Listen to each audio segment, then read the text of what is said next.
Chapter 257.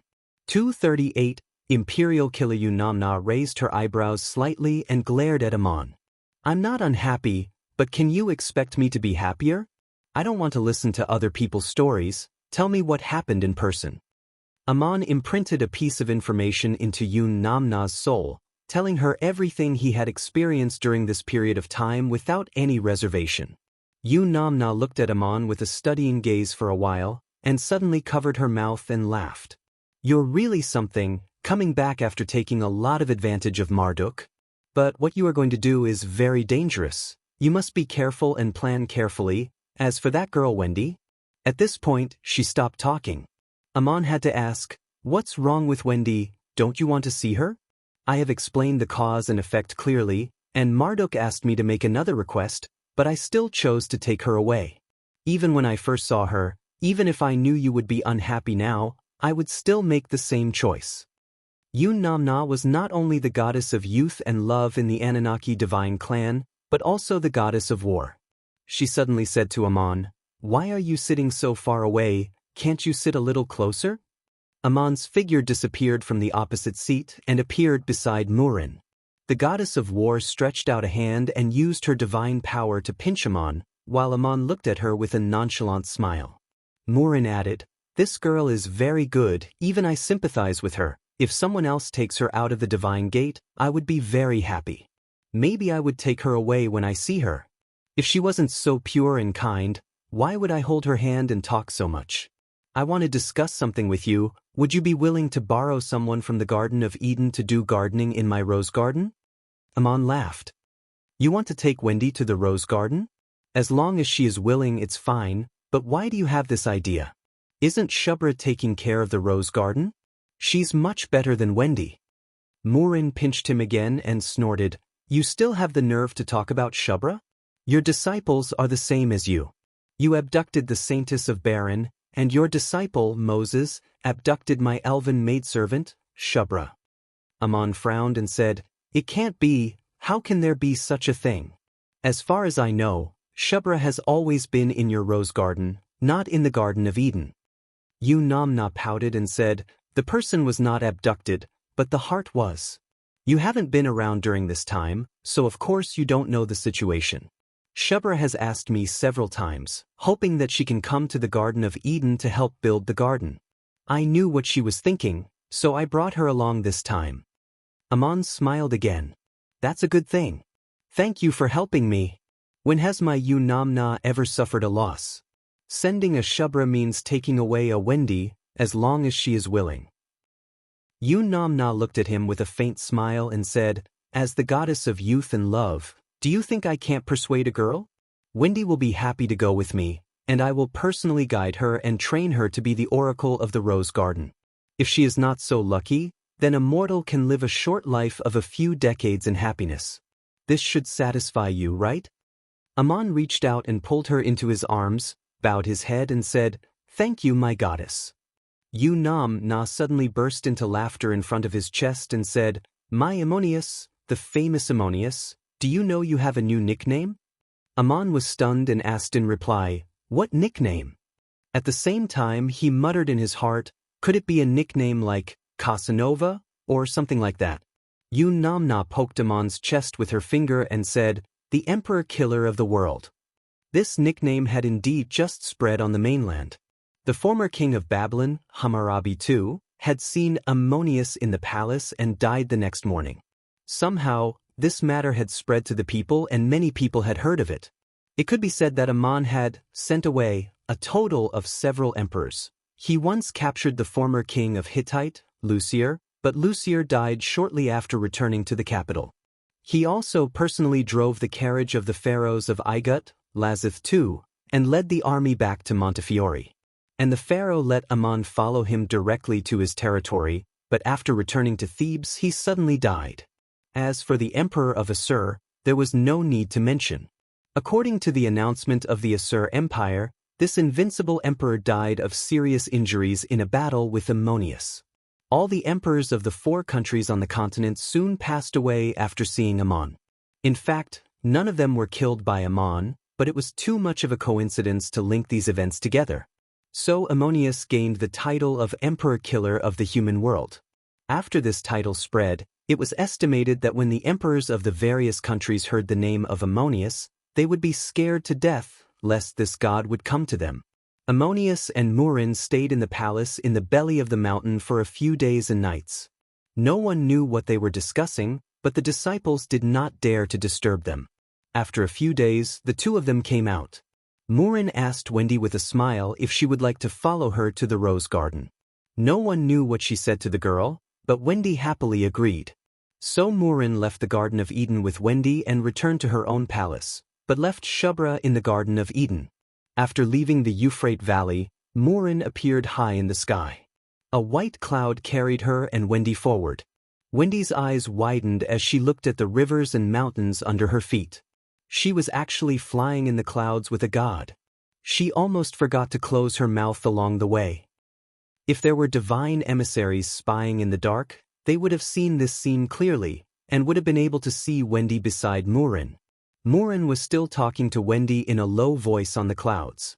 A few days ago, Shubra had introduced the situation in the rose garden in detail to Wendy, and Murin told Wendy what she was going to do in the rose garden. She also said that Ammon often went there, and that such a palace was a good place for gods to recuperate on earth. After Ammon finished dealing with the matters in Salem on earth, it would not be long before he came to the rose garden. At that time, she hoped that Wendy would be able to cultivate the most beautiful flowers in the world to welcome Ammon.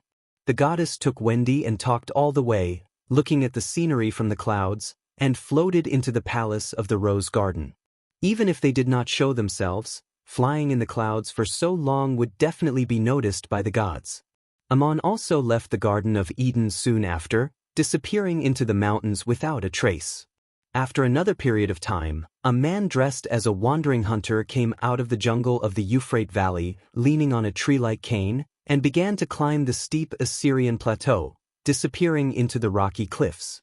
This man was Ammonius, and he really kept his promise and rushed to the palace of Murin, but he did not want to be discovered flying in the sky.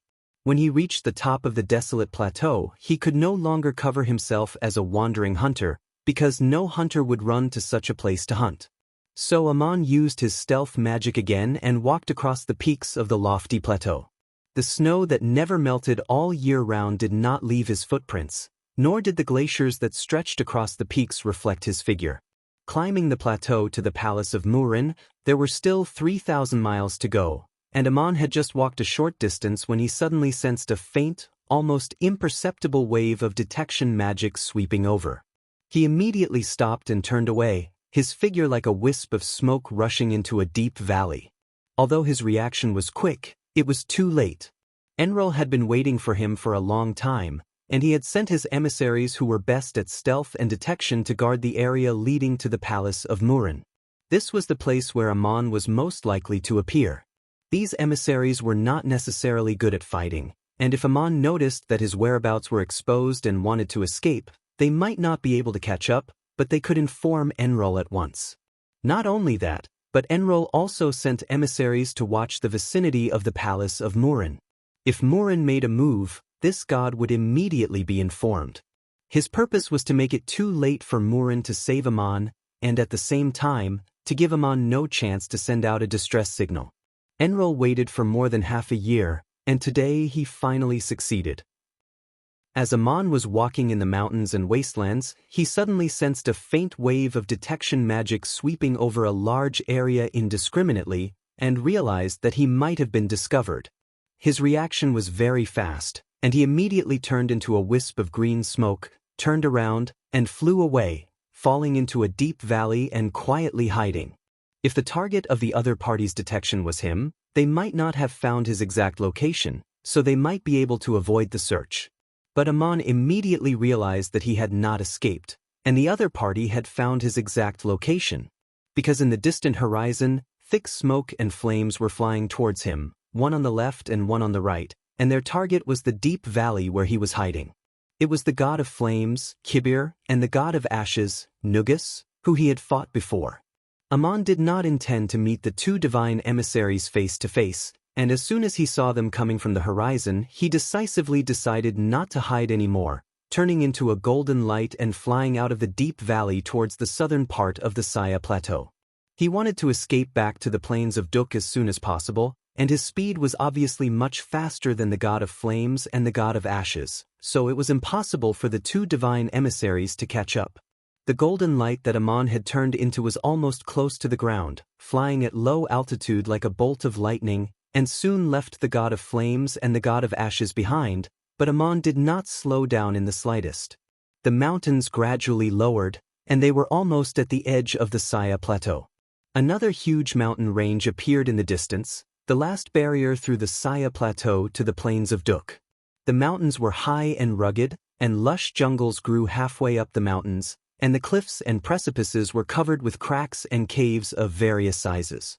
Amon no longer continued to fly close to the ground, and the golden light refracted and shot straight into the sky. He could sense that the divine emissaries chasing after him had been left behind by 1,000 miles, and the detection magic that had been locking onto him had also disappeared.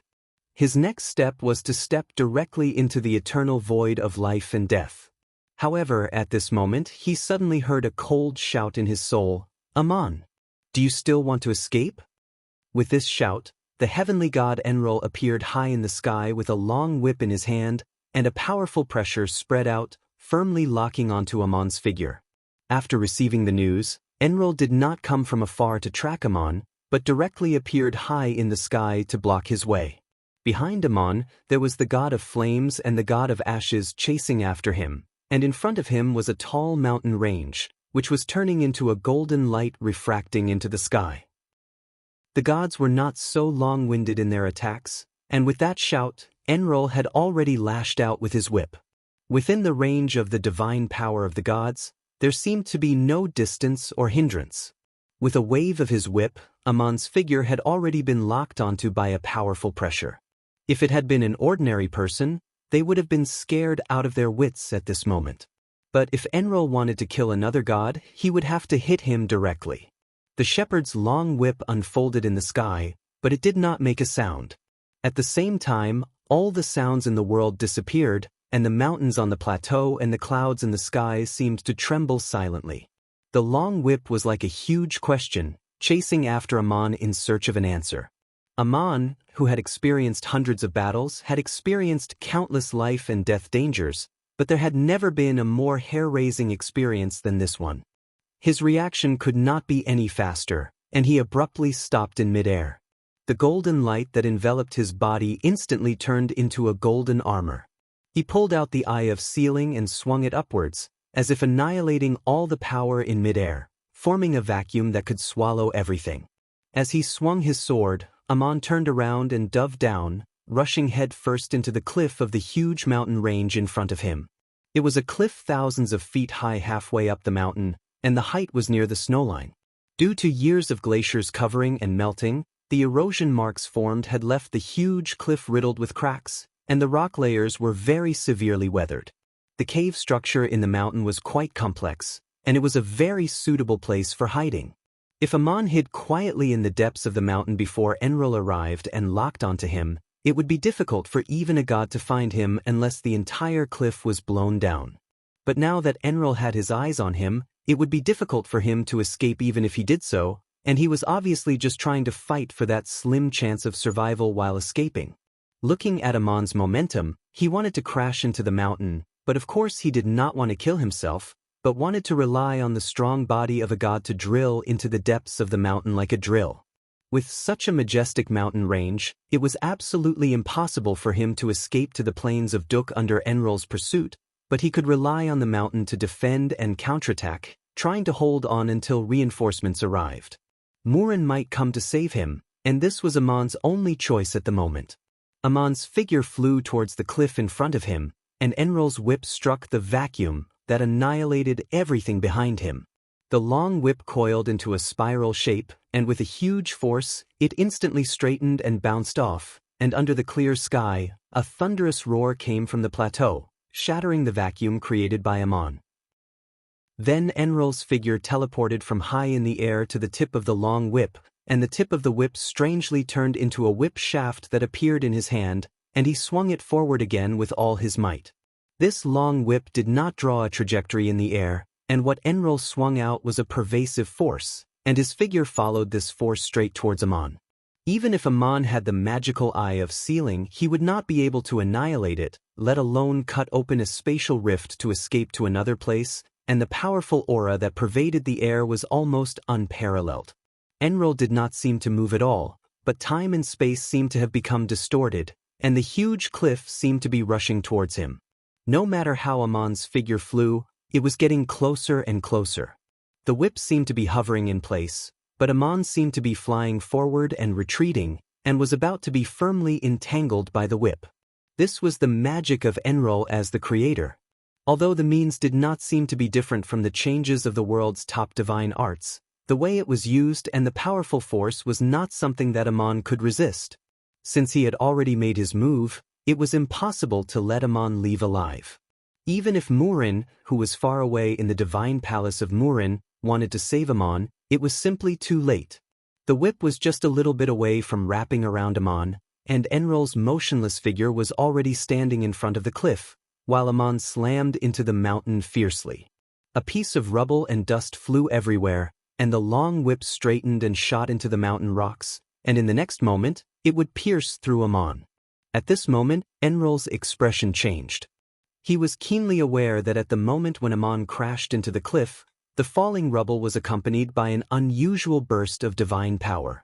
This was not a divine art that Amon himself had performed, and its power was simply insignificant in the eyes of a god like Enrol, but the range was extremely wide, forming a shock wave that instantly spread throughout the entire cliff. The premonition of a god was beyond the imagination of mortals. The long whip in Enrol's hand did not continue to chase after Amon, and in an instant, it turned from 1 to 9.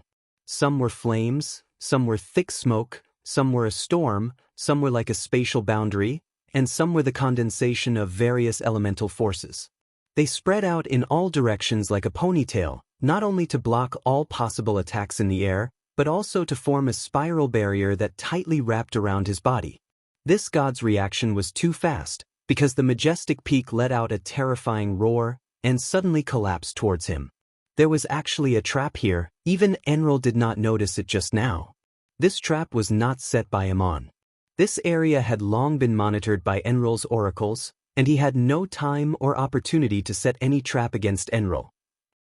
In fact, this trap was set against Amon, for years ago, when Murin's ex-husband, Dums, and Enrol's dark wolf god, Moonlit Night, attempted to capture Amon. Chapter 258. When Amon Shang Lei became a god, Dums thought that he could not withstand a single blow and wanted to capture him directly and send him to the underworld to exchange for his sister Peloponnes. But Bright Moon Night had suffered a loss from Amon and knew how powerful he was. She reminded Dums to make a backup plan. If he was no match, he would deliberately escape and lead Amon here. There was a very clever trap laid between the cliffs of this huge mountain range. The core of this trap was only a small magic circle. If it was not touched, there was almost no abnormality. It required a very powerful magic to detonate in an instant, and then the entire mountain wall would collapse. This magic circle also had another function, which was to instantly connect the power generated by the collapsing mountain wall into one. Even a god who had transcended eternal life would probably end up badly if he was caught off guard. After Amon captured Bright Moon Night alive, he released the seriously injured Bright Moon Night and took Dums to the underworld to exchange for Peloponnes. But this trap was still there, untouched, as if it had been forgotten. Bright Moon Night, who made the trap, did not expect that one day Amon would use it against Enrol. The landslide itself could not hurt a god like Enrol, who had the achievement of the creator. Even if a mountain collapsed and buried him, Enrol could turn into a green smoke and come out unscathed. But Bright Moon Night set up this trap in order to deal with a powerful existence like a god. Its main function was not to use the falling rocks to hurt people, but to connect the power of the landslide into a powerful energy shock, binding and attacking the opponent who fell into the trap. Enrol saw the opportunity very quickly.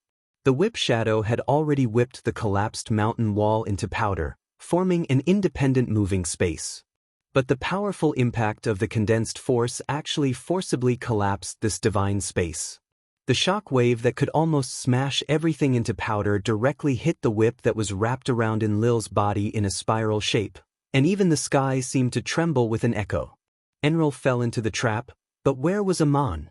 When the cliff collapsed, where was the safest place? Of course, in the half of the mountain that had not collapsed.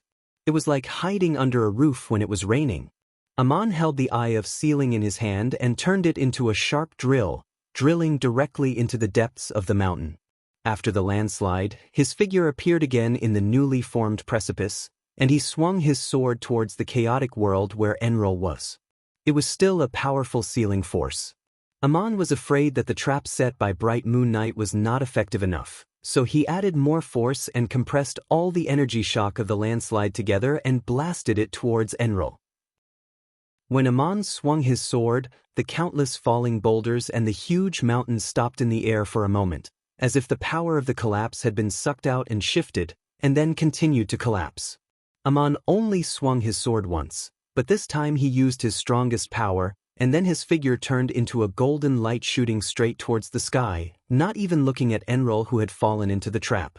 A gray vortex appeared in the sky, and black lightning struck out from the vortex, hitting Amon's body in a way that could not be blocked or avoided. Amon's figure was wrapped in a faint golden light, and he staggered into the eternal void, disappearing from the human world. As soon as Amon escaped, there was a loud crack, and countless whip shadows lashed out from the smoke and dust, forcibly breaking the trap and the sealing force that Amon had applied. The mountain wall not far away was hit by this energy, and a large part of it collapsed. Countless boulders flew in all directions, and Enlil's figure was revealed again. He looked very miserable, his hair disheveled, and his leather robe was torn in several places. The long whip had been destroyed, and the long whip had been broken into countless pieces and scattered along with the rubble at the foot of the mountain. There was only a bare whip in his hand. Enlil was indeed astonishingly powerful. He destroyed this magical weapon that had been refined into one with his body, and forcibly broke through the restraints of the trap and escaped. However, as soon as his figure appeared, and the dust that pervaded the plateau had not yet dispersed, suddenly an aura more terrifying than the landslide firmly locked onto him. At this moment, Enlil's feeling was much more horrifying than when Amon suddenly encountered him. At this moment, he was at his weakest, and the strength of the person who came was much stronger than him. It was his archenemy, Marduk. Marduk's burly and muscular figure was already standing high in the sky, and he said coldly, "Enlil, to think that you would have such a day." When he spoke, he did not give Enlil the slightest chance to breathe, and he waved a long sword in his hand and fiercely chopped down, accompanied by the omnipresent roar of power in all directions. The sword in Marduk's hand was only slightly more than 4 feet long, and the shining blade had snow-like patterns on it. The color was actually dark and snow-white, and the sharp blade also had subtle wave-like patterns that could not be seen with the naked eye. The sword slashed down from the sky and turned into a ray of light that was hundreds of feet long, and the crisscrossing light and darkness brought with it an extremely violent shock, cutting the space into countless fragments, and the buzzing sound even shattered the falling gravel in the distance into flying mist. Faust was presiding over a ceremony in the shrine, representing the giant legion to offer sacrifices to Enlil, calling upon the gods to bestow power upon them, so that this elite legion that had once struck terror into the hearts of their enemies would be filled with fighting spirit again. The main generals of the legion and the governor of the city, Loheward, were all kneeling in front of the statue. Faust held a staff in his hand and recited a hymn. The atmosphere in the hall was mysterious and solemn. In the perception of this peak 9th level supreme mage, the statue of Enlil on the altar was not just a cold stone, but like a living and incredible god standing there. It was precisely because of this that Faust wanted to avoid such occasions. However, with his identity, he had no choice but to be around all day long, presiding over these ceremonies under the gaze of the god. There was a kind of anxiety in his heart that ordinary people could not understand. However, an abnormal situation occurred today. Faust, who was reciting the hymn, heard a strange sound in his soul, as if something had shattered, and the source of the sound was the majestic statue of Enlil on the altar. The statue was still the statue of Enlil, and there seemed to be no change to the naked eye. However, the invisible perception attached to its body had shattered at this moment, as if a living life had instantly turned into a cold, human-shaped boulder. Faust's prayer was actually interrupted at this moment. This was a situation that had never happened before. If it was an ordinary priest who had made such a mistake, he would definitely have been reprimanded and punished. But of course, the crowd did not dare to reprimand or question the sage imperial advisor. They also felt that something was wrong, but could not pinpoint what was wrong. One by one, they quietly raised their gazes. Some looked at Faust with puzzled eyes, while others looked at the statue in the center of the hall with puzzled and perplexed eyes. Faust's face was pale as if he was sick, and flushed as if he was drunk. When he came back to his senses, he immediately returned to his normal demeanor. He lightly coughed twice, as if reminding everyone to maintain etiquette. With a solemn tone, he continued to recite the hymn to the god. That deep and extremely infectious voice once again reverberated in the hall, and the ceremony continued. The god of flames, Kibir, and the god of ashes, Nugus, had been left hundreds of miles behind by Ammon, but they were still in hot pursuit along the distant mountains. Suddenly, they heard an earth-shattering sound coming from the horizon. Even from so far away, they could feel the terrifying aura. The distant whistling seemed to pierce directly into their souls. It was the power of Marduk's demonic blade. Although it was not aimed at them, the aura still made them tremble. The thick smoke and flames paused in the air, and then something in their souls disappeared. It was an imprint of an oath, which had existed in their souls many years ago when they accepted the guidance of Enlil to join the Anunnaki divine clan. As long as Enlil was still alive, they would carry out the various tasks of the divine clan. This was both a kind of restraint and a natural sense of mission in the oath. But at this moment, there was suddenly an indescribable change, as if they had returned to how they were before they joined the divine clan. What happened? Could it be that Enlil had fallen? How could this be possible? In a faraway place, the dark wolf god Mingyu had been quietly healing his injuries on an isolated island with beautiful scenery outside the estuary of the Euphrates River and the Lys River. He had attempted to assassinate Ammon twice but failed, and both times he escaped with injuries, not only because Ammon had injured him, but also because the excessive use of that violent power had brought great damage to his body. Especially the first time he had not fully recovered, and the second time he had followed Dums to plot against Ammon. As a result, he was beaten so badly that he could barely get up, and there was not a single part of his body that was not marked with pain. For a long time, he had lost the strength to continue fighting, and temporarily became a cripple among the divine emissaries. In this case, if he did not wait for his injuries to heal and forcibly use that violent power again, it might leave permanent irrecoverable damage, so he had to find a place far away from the conflict to quietly heal. And Ammon had an agreement with him: I can let you go without killing you, and I can even give you a chance to free yourself from your mission. But you have to promise me one thing. When you feel that you have fully recovered, you can come to me for a public duel. Don't do any ambushes or assassinations. Come when you are confident, and in the meantime, you are not allowed to hurt my disciples or the people of Talon. So Bright Moon Knight came to this isolated island far away from the mainland, and spent a few years recuperating and recovering, and now he was just about to recover. On this day, when he was about to leave the island and fly to the continent, there was a sudden sound of something breaking in his soul, and a brand disappeared. This brand came from a soul contract, and he was different from the other divine emissaries under Enlil. Not only did he receive the guidance of Enlil to obtain the power of origin, but he was also equivalent to Enlil's summoned beast. As one of the two main gods of the Anunnaki divine clan, Enlil had the achievement of the creator, and his mastery of various human magic had naturally reached the pinnacle.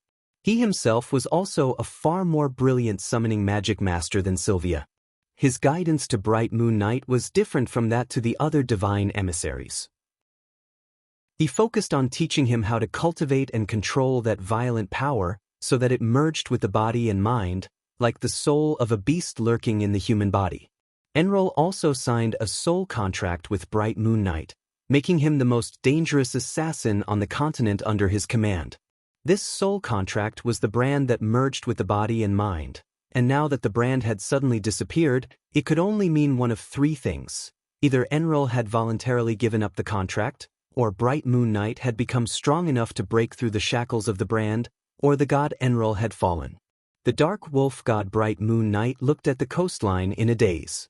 He naturally sensed that it was the third situation, but how was this possible?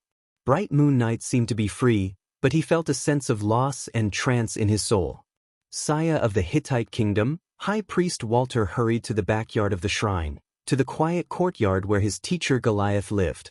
For some reason, the usually calm supreme mage forgot his proper etiquette and almost trotted all the way into the courtyard.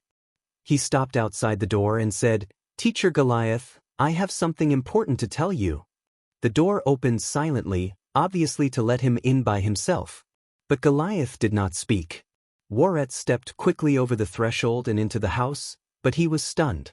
The old man who was revered by the whole nation, who was like a god in the hearts of the people, was silently kneeling on the ground, looking at an empty wall in the room, his shoulders trembling slightly, and his eyes closed, but tears were streaming down his face. Walter never dreamed that Goliath would cry, and cry so silently and sorrowfully. He did not dare to disturb his teacher, so he silently knelt beside him, waiting for Goliath to stop crying.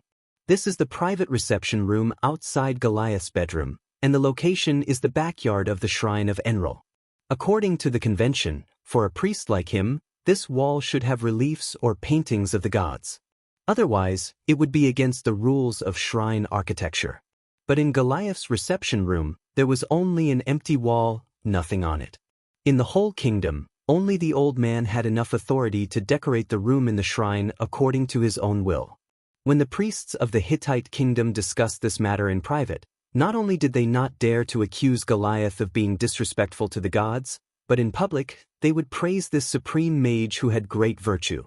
They all said that the glory of the gods and the glory of Goliath had merged into one, and that the old man had reached a state where he did not need to rely on any external form to express himself. Although it could be said so, no other priest dared to imitate Goliath, because they were not Goliath. After a long time, Goliath finally stopped crying, took out a piece of soft white cotton from his sleeve and wiped his cheeks, his expression returning to calmness. He stood up and sat down at the table, saying, "Walter, you don't have to be so alarmed, I already know what happened." The change in the statue of Enlil did not only happen in the shrine of Enlil, but also in all the shrines dedicated to the statue of Enlil on the continent. Since Faust was aware of it, how could Goliath, who was in Saya, not feel it? Walter's eyes were full of confusion. "Teacher, you already know?" "I'm not surprised, but how did this happen? It's too shocking." Goliath sighed and replied indifferently, 10 years ago, when the great flood destroyed the town of Duk and almost engulfed Saya, I was wondering if this day would come. But I didn't expect it to come so soon. Since the surviving youth of Duk can become a god, then why can't the god who destroyed Duk fall?" Walter quietly asked through message magic, "Respected teacher, I understand your beliefs very well. Your body shines with the light of divinity. In that great flood, the real god was you, not Enlil. And now why are you crying for the fall of Enlil?" Goliath looked at him and replied, "Do you know why I sent Raphael to the plains of Duk and kept you by my side? You and Raphael are different in origin, and you act more steadily than him, but you are also more confused than him. My tears are like the flood of that year, for my old friend Nietzsche, and also for the fall of the god. Enlil's fate does not make me sad, but the fall of the god makes me mourn. Well, thinking of the days when you followed me, the faith that we guarded with half of our lives, the hope that millions of people guarded, Enlil symbolized all this, and will even continue to symbolize all this. His fall is enough to become the world's deep sorrow, and I am also crying for fate. The suffering that has already erupted in the continent will not stop because of this." The confusion in Walter's eyes deepened. "Respected teacher, from what you mean, you already know why Enlil fell. Did Ammonius cut him down?" Goliath nodded, then shook his head gently and said, "Yes, it was because of Ammon, but not because of Ammon. Ammonius' appearance heralded the fall of Enlil. But I know very well that Ammonius is not that powerful, at least not yet. The fall of Enlil is, in a sense, the same as the fall of Emperor Cynic. Cynic conquered the kingdom of Babylon, but it disappeared because of an arrow from Gilgamesh. The kingdom that believed in Enlil forced the kingdom that believed in Marduk to retreat, and the majesty of the god Enlil seemed to be about to reach its zenith, but in the end, because of his fall, everything became meaningless. The one who can cut him down and cut him down must be Marduk. Walter finally showed a look of understanding. So that's how it is. It was Marduk who cut down Enlil, so will the god that Assyria and Hittite believe in change? Chapter 259. 240 The Quest of the Creator. Walter thought for a moment before saying, I see, Enlil will still be the main god that the kingdom believes in, even though this god has fallen. This may be ridiculous, but how long will it last? Goliath sighed again. I'm afraid it won't be long before the situation changes, and even if the world does not know, the Anunnaki gods will not sit idly by. If Anu, the father of the gods, really exists, he will definitely do something. But no matter what the gods do, a turbulent era has begun. I seem to see the legendary war of the gods from 1,000 years ago again, and the curtains are slowly opening again. If one day the Hittite kingdom falls into such an era again, Walter, please remember my advice and accept the guidance of Amon. I can tell you, he is the one prophesied by the gods. There was a prophecy circulating among the gods of the continent, and only very few high priests like Goliath could read the records of those ancient books. It was said that when the plains of Duk, where the war of the gods had broken out, was restored from desolation, the god of the gods would appear from there. Amon knew that legend, and Goliath had obviously read it as well. The plains of Duk became fertile again because of the great flood unleashed by Enlil. Enlil obviously thought that he would become the legendary god of the gods, but now he was the first of the gods to fall. Walter's expression became confused again. Respected teacher, I understand what you are saying, but I don't understand why you are saying this. Goliath's voice sounded old and dignified, and he waved his hand and said, One day you may understand, and when that time comes, I hope you will remember what I said today. The fall of Enlil not only caused a series of chain reactions in the mortal world, but also affected the divine realm in eternity beyond this world. Goliath said that Anu, the father of the gods of the Anunnaki divine clan, must not sit back and watch, and would definitely do something. Just as he said this, the divine realm where the Anunnaki gods lived was experiencing the second tremor since the day it was born. This divine kingdom was created by Anu, the god of heaven, in his own spiritual world, from the eternal void.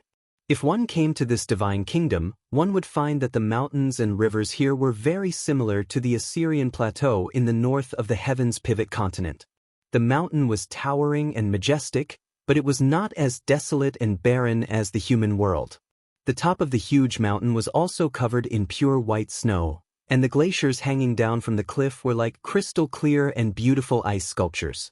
On the other hand, the valley and plains were full of vitality. Flowers bloomed like a brocade, and the green grass was like a carpet. From time to time, the cheerful chirping of birds could be heard. There were also large and small pearl-like lakes dotted with flowers and plants beside the lakes, and palace-like houses were clustered around them. This was the Saya Plateau, not the plateau seen in the human world, but the ideal Saya Plateau in the soul world. On the highlands, in the valleys, and in the lakes, there were all kinds of creatures, as well as happy and leisurely people. But they were not gods. It could be said that they were angels in a sense or mortals in another sense. They did not grow old or die, and lived in peace and happiness in the eternal divine kingdom. These creatures were also created by Anu's soul world. But these creatures did not have the vision beyond that of Anu, the god of creation. As a part of the existence of the divine kingdom, they could not leave this divine kingdom. If the god of creation left, the world created by his soul would also disappear, and then all this would disappear with the departure of Anu, as if it had never existed. This carefree and peaceful world suddenly shook at this moment, and there was a faint aura of panic and destruction that was almost impossible to appear in the divine kingdom. This was not an earthquake, but a fluctuation caused by the destruction of time and space. Not to mention the creatures created by Anu, even the real gods in the divine kingdom showed a look of horror. The source of the shaking was an invisible world in the divine kingdom, the world created by Creator Enlil, which had collapsed and disappeared. If there was anything in common between the achievements of the Creator and the God of creation, it was that the Creator could also create a world of his own in eternity. As for what this world looked like, it depended on the wishes of the Creator and the vision of the soul. But this world was closed, isolated, and could only be enjoyed by the Creator himself. For the other gods, it was equivalent to not existing. According to the oath that the gods swore when they joined the divine system, when they had the achievement of the Creator and created their own world, they must also integrate the cultivation knowledge contained in the creation of the world into the soul world of the God of creation, so that the God of creation could also gain more. The realm of the God of creation was higher than that of the Creator, that the divine kingdom he created could not only accommodate the world of the Creator, but also the gods who accepted guidance, so that everyone could have a paradise of eternal transcendence in the eternal world. Therefore, the world of the God of creation was also the world of the gods, not their own closed soul. But the God of creation did not obtain this achievement without a price. Creating a divine kingdom was equivalent to establishing a divine system, but he himself could not leave, and there was no need for him to leave again. This was his world. Just like the world in which mortals lived, everything was created by him. The world of the Creator that Enlil had integrated into the divine kingdom of Anu suddenly collapsed, and although the gods could not see it, they could feel the vibration of the destruction of time and space. The gods realized that Enlil had fallen, and they also knew by whom Enlil had fallen. The moon god Nannar and the sun god Utu of the Anunnaki divine clan shouted at the same time, "Anu, our father of the gods! Hurry up and calm the tremors of this divine kingdom, it has frightened those beautiful creatures." Another angry and sad voice shouted, "Father of the gods, it was Marduk who killed Enlil. Does he want to provoke a new war of the gods? How can such behavior be tolerated?" The speaker was the legendary son of Enlil, the storm god Adado, one of the divine messengers guided by Enlil, who had become a god. Another voice sounded unhurriedly, "Adado, why do you only see what happened to Enlil, but not the fate that Enlil tried to impose on others? Amon never did anything to harm Enlil, but Enlil launched a flood that destroyed his home and wiped out his people. After Amon became a god, Enlil tried to kill him. Enlil fell while trying to kill Ammonius, and when he left the divine kingdom and decided to do so, he should have been prepared to suffer the same fate. His fall did not violate the covenant of the gods. The god who spoke was the legendary father of Marduk, the god of wisdom of the Anunnaki divine clan. In fact, he was the one who guided Marduk into the divine clan back then. Adado roared, "But it was not Amon who killed Enlil, it was Marduk. Marduk has cut down my guide, my father." The moon god Nannar interjected, "Adado, in the Anunnaki divine clan, there is only one god who can be called the father god, and that is our father of the gods, Anu. We all know Enlil's ambition, and it was this ambition that brought him to his death. He wanted to kill Amon. Do you think that Amon should have just stood there and been killed by him? If Enlil hadn't left the divine kingdom to kill Amon, there wouldn't have been the result of Marduk killing him. Can someone who has transcended eternal life still not see through it?" The god of wisdom who had just stopped Adado said at this moment, "Nannar, you know that Murin will help you, so you are inclined towards Amon. But I always feel that the god is an indescribable threat. His existence may break the covenant that has been observed by the divine clans for thousands of years and push us all into an unknown fate, but I can't see it clearly." The Anunnaki gods were arguing when something suddenly unfolded in the sky above the plateau. It looked like a golden scroll, densely written with divine characters. Looking closely, each stroke in the divine characters was composed of smaller divine characters, and looking more closely, these smaller divine characters were also of the same structure. The strokes composed of smaller divine characters seemed to be in an endless cycle. The scroll unfolded with golden light, containing the rules that created the world, with a powerful force that even the sun, moon, mountains, and rivers could not resist.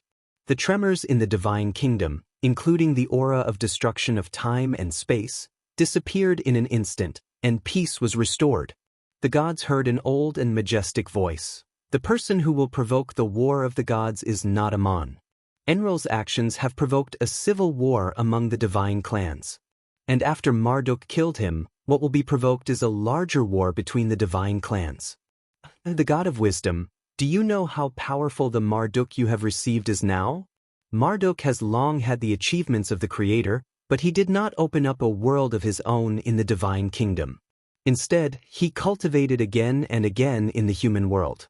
When he killed Enrol, I felt the breakthrough in power in the imprint left by the Book of Destiny. Not only has he become stronger than me, but he has now broken through the achievement of the Creator. Nana exclaimed, "How is this possible?" Ye answered Anu's question. There was a tinge of sorrow and desolation in his tone. I have expected this day to come, but I did not expect that it would come in such a way. Enlil might have made the most foolish choice. Nana, if you want to know whether Marduk has broken through the achievement of the Creator, you only need to see if he will come here to explain his actions. According to the oath of joining the divine clan, if you kill a god, you must explain to the Creator why everything happened. If he does not come, it means that he has left the divine clan. At this moment, Nana suddenly shouted, "Murin! Have you finally come to the divine kingdom from the human world?" Marduk did not come, but Murin did. The place where she appeared was the corresponding location of the palace of Murin on the human world on the Assyrian plateau in the divine kingdom, where there was also a divine palace belonging to her. Murin appeared in the divine kingdom of Anunnaki, and then said to the golden book that shrouded the sky, "I am here to explain to Anu about Amon. He was ambushed by Enrol on his way to the rose garden to see me. Enrol not only wanted to kill him with his own hands, but also sent his divine emissaries to monitor my movements outside the rose garden."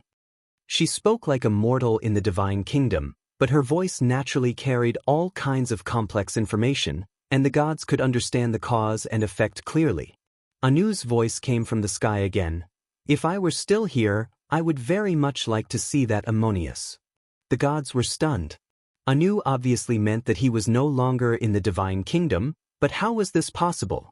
As the Creator, he could not leave the divine kingdom, or the world would disappear. If Anu was no longer here, then who was speaking? The voice coming from the sky was clearly Anu's voice, which could not be imitated or disguised, and the gods could naturally distinguish it. The words were also accompanied by a complex piece of information. What unfolded in the sky was the holy relic of the Anunnaki divine clan, the Scroll of Destiny. According to the legends of the human world, the holder of this thing could control the entire divine clan. In fact, it recorded all the spiritual imprints and cultivation insights contained in the creation of this divine kingdom by Anu.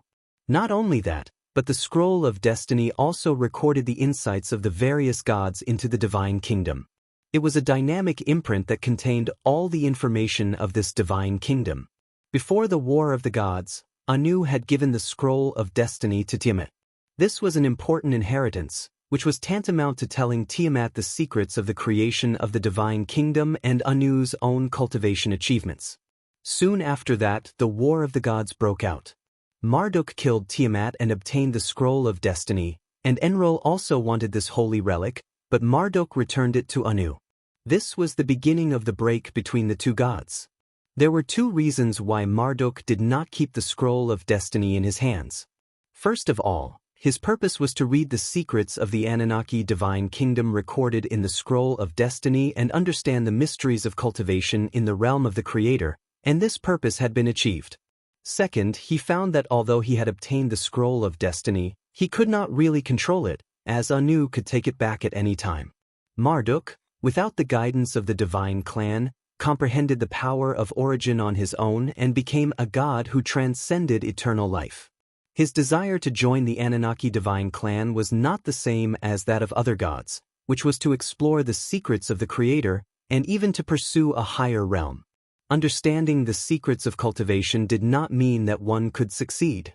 Later, Marduk broke through the realm of the Creator, but still continued to pursue the realm of the Creator. Anu was aware of Marduk's vow back then, and Marduk was not even willing to be a creator like Anu. He wanted to create his own divine clan and did not want to be bound by the divine kingdom, but the prerequisite for surpassing a certain realm was to witness this realm, and Marduk had been accumulating in constant cultivation. In fact, Anu also had his own purpose in creating the Scroll of Destiny. He also wanted to leave the Anunnaki divine kingdom, but he could not let the divine kingdom disappear. So he wanted to create something, the Scroll of Destiny, which contained all the knowledge and imprints of the creation of this divine kingdom, and then use his own soul to refine it, eventually hoping to use the Scroll of Destiny to replace the existence of the Creator. This was an attempt by Anu, and it was the path of cultivation that he continued to explore after becoming the Creator. When he gave the Scroll of Destiny to Tiamat, he more or less hoped that Tiamat, who controlled the Scroll of Destiny, could replace him and allow the Anunnaki divine kingdom to continue to exist after he left. But the battle of the gods disrupted this plan of Anu's. When Marduk returned the Scroll of Destiny, Anu realized what he wanted to do, and as the creator of the Anunnaki divine clan, he had a hunch that the day Marduk succeeded, the existence of the Anunnaki divine clan would be greatly threatened. Anu wanted to leave the Anunnaki divine kingdom even more and go to the mortal world to stop the disaster of Anunnaki. He had practiced the Scroll of Destiny for nearly 1,000 years, and finally he could do one thing, that was, he could use the Scroll of Destiny to replace himself, and he himself could return to the mortal world. That was to say, Anu had left the divine kingdom nearly 100 years ago, and no one knew where he went in the form of a new soul. This was a major breakthrough in his cultivation as a god of creation, but it was also a challenge. At this moment, it was Anu's voice speaking in the divine kingdom, but it was not Anu himself. He had refined the Scroll of Destiny into one with this divine kingdom, and as long as he did not fall, this divine kingdom would exist forever. The Scroll of Destiny contained all the cultivation knowledge and spiritual imprints left by Anu as a creator, and it could communicate with the gods, but it was not Anu's current thinking. None of the Anunnaki gods knew about this, and 100 years on the mortal world was very short in the divine kingdom. It was not until today when Marduk beheaded Enlil and used this as an opportunity to break through the realm of the Creator and become one with the divine kingdom that the Scroll of Destiny spoke, and the spiritual imprint left by Anu in it explained his whereabouts to the gods. If Aman were here, he would be very interested in this matter because as far as he knew, there had been more than one god who had tried to pursue the realm of the Creator. To break through this realm, one had to pass a test and even lose their eternal life.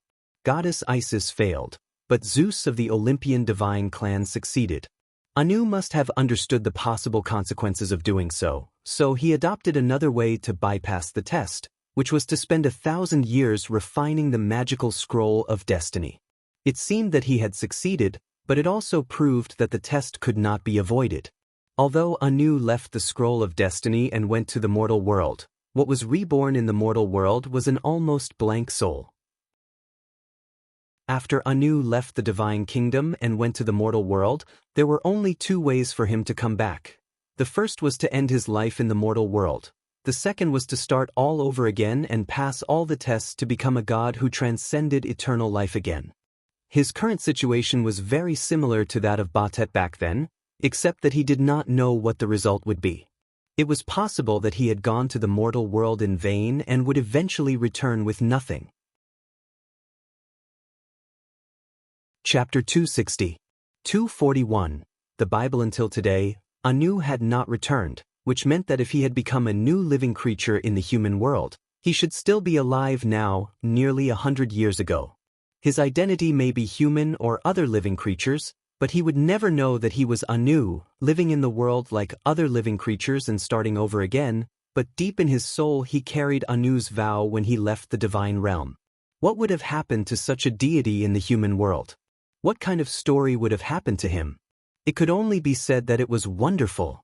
Murin came to the divine realm to explain to Anu about Enlil's attempt to kill Aman but was beheaded by Marduk, but unexpectedly the voice left by Anu in the Book of Destiny replied with such words, which surprised the gods.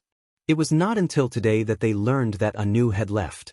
Enlil, one of the two main gods in the Anunnaki divine realm, had fallen, and the other main god, Marduk, did not come to the divine realm to explain to Anu, indicating that he had obviously broken through the achievement of the god of creation and was freed from the oath of joining the divine clan. As for whether Marduk had become another god of creation or had broken through to a higher realm than the god of creation, the gods did not know. The current situation of the Anunnaki divine clan was equivalent to the disappearance of the god of creation, and the two main gods of the divine realm were also gone. This was something that had never happened since the birth of the divine clan, and the gods were at a loss for a moment. And Anu seemed to have expected that today's situation might happen before he left, and the voice in the Book of Destiny said again, "The life of a living creature is very short, and I may be back soon. On the day I return, Murin, I hope you can invite him on to see me. I would like to talk to him." About 3 months after the fall of Enlil, Amon quietly came to the rose garden of Unamna.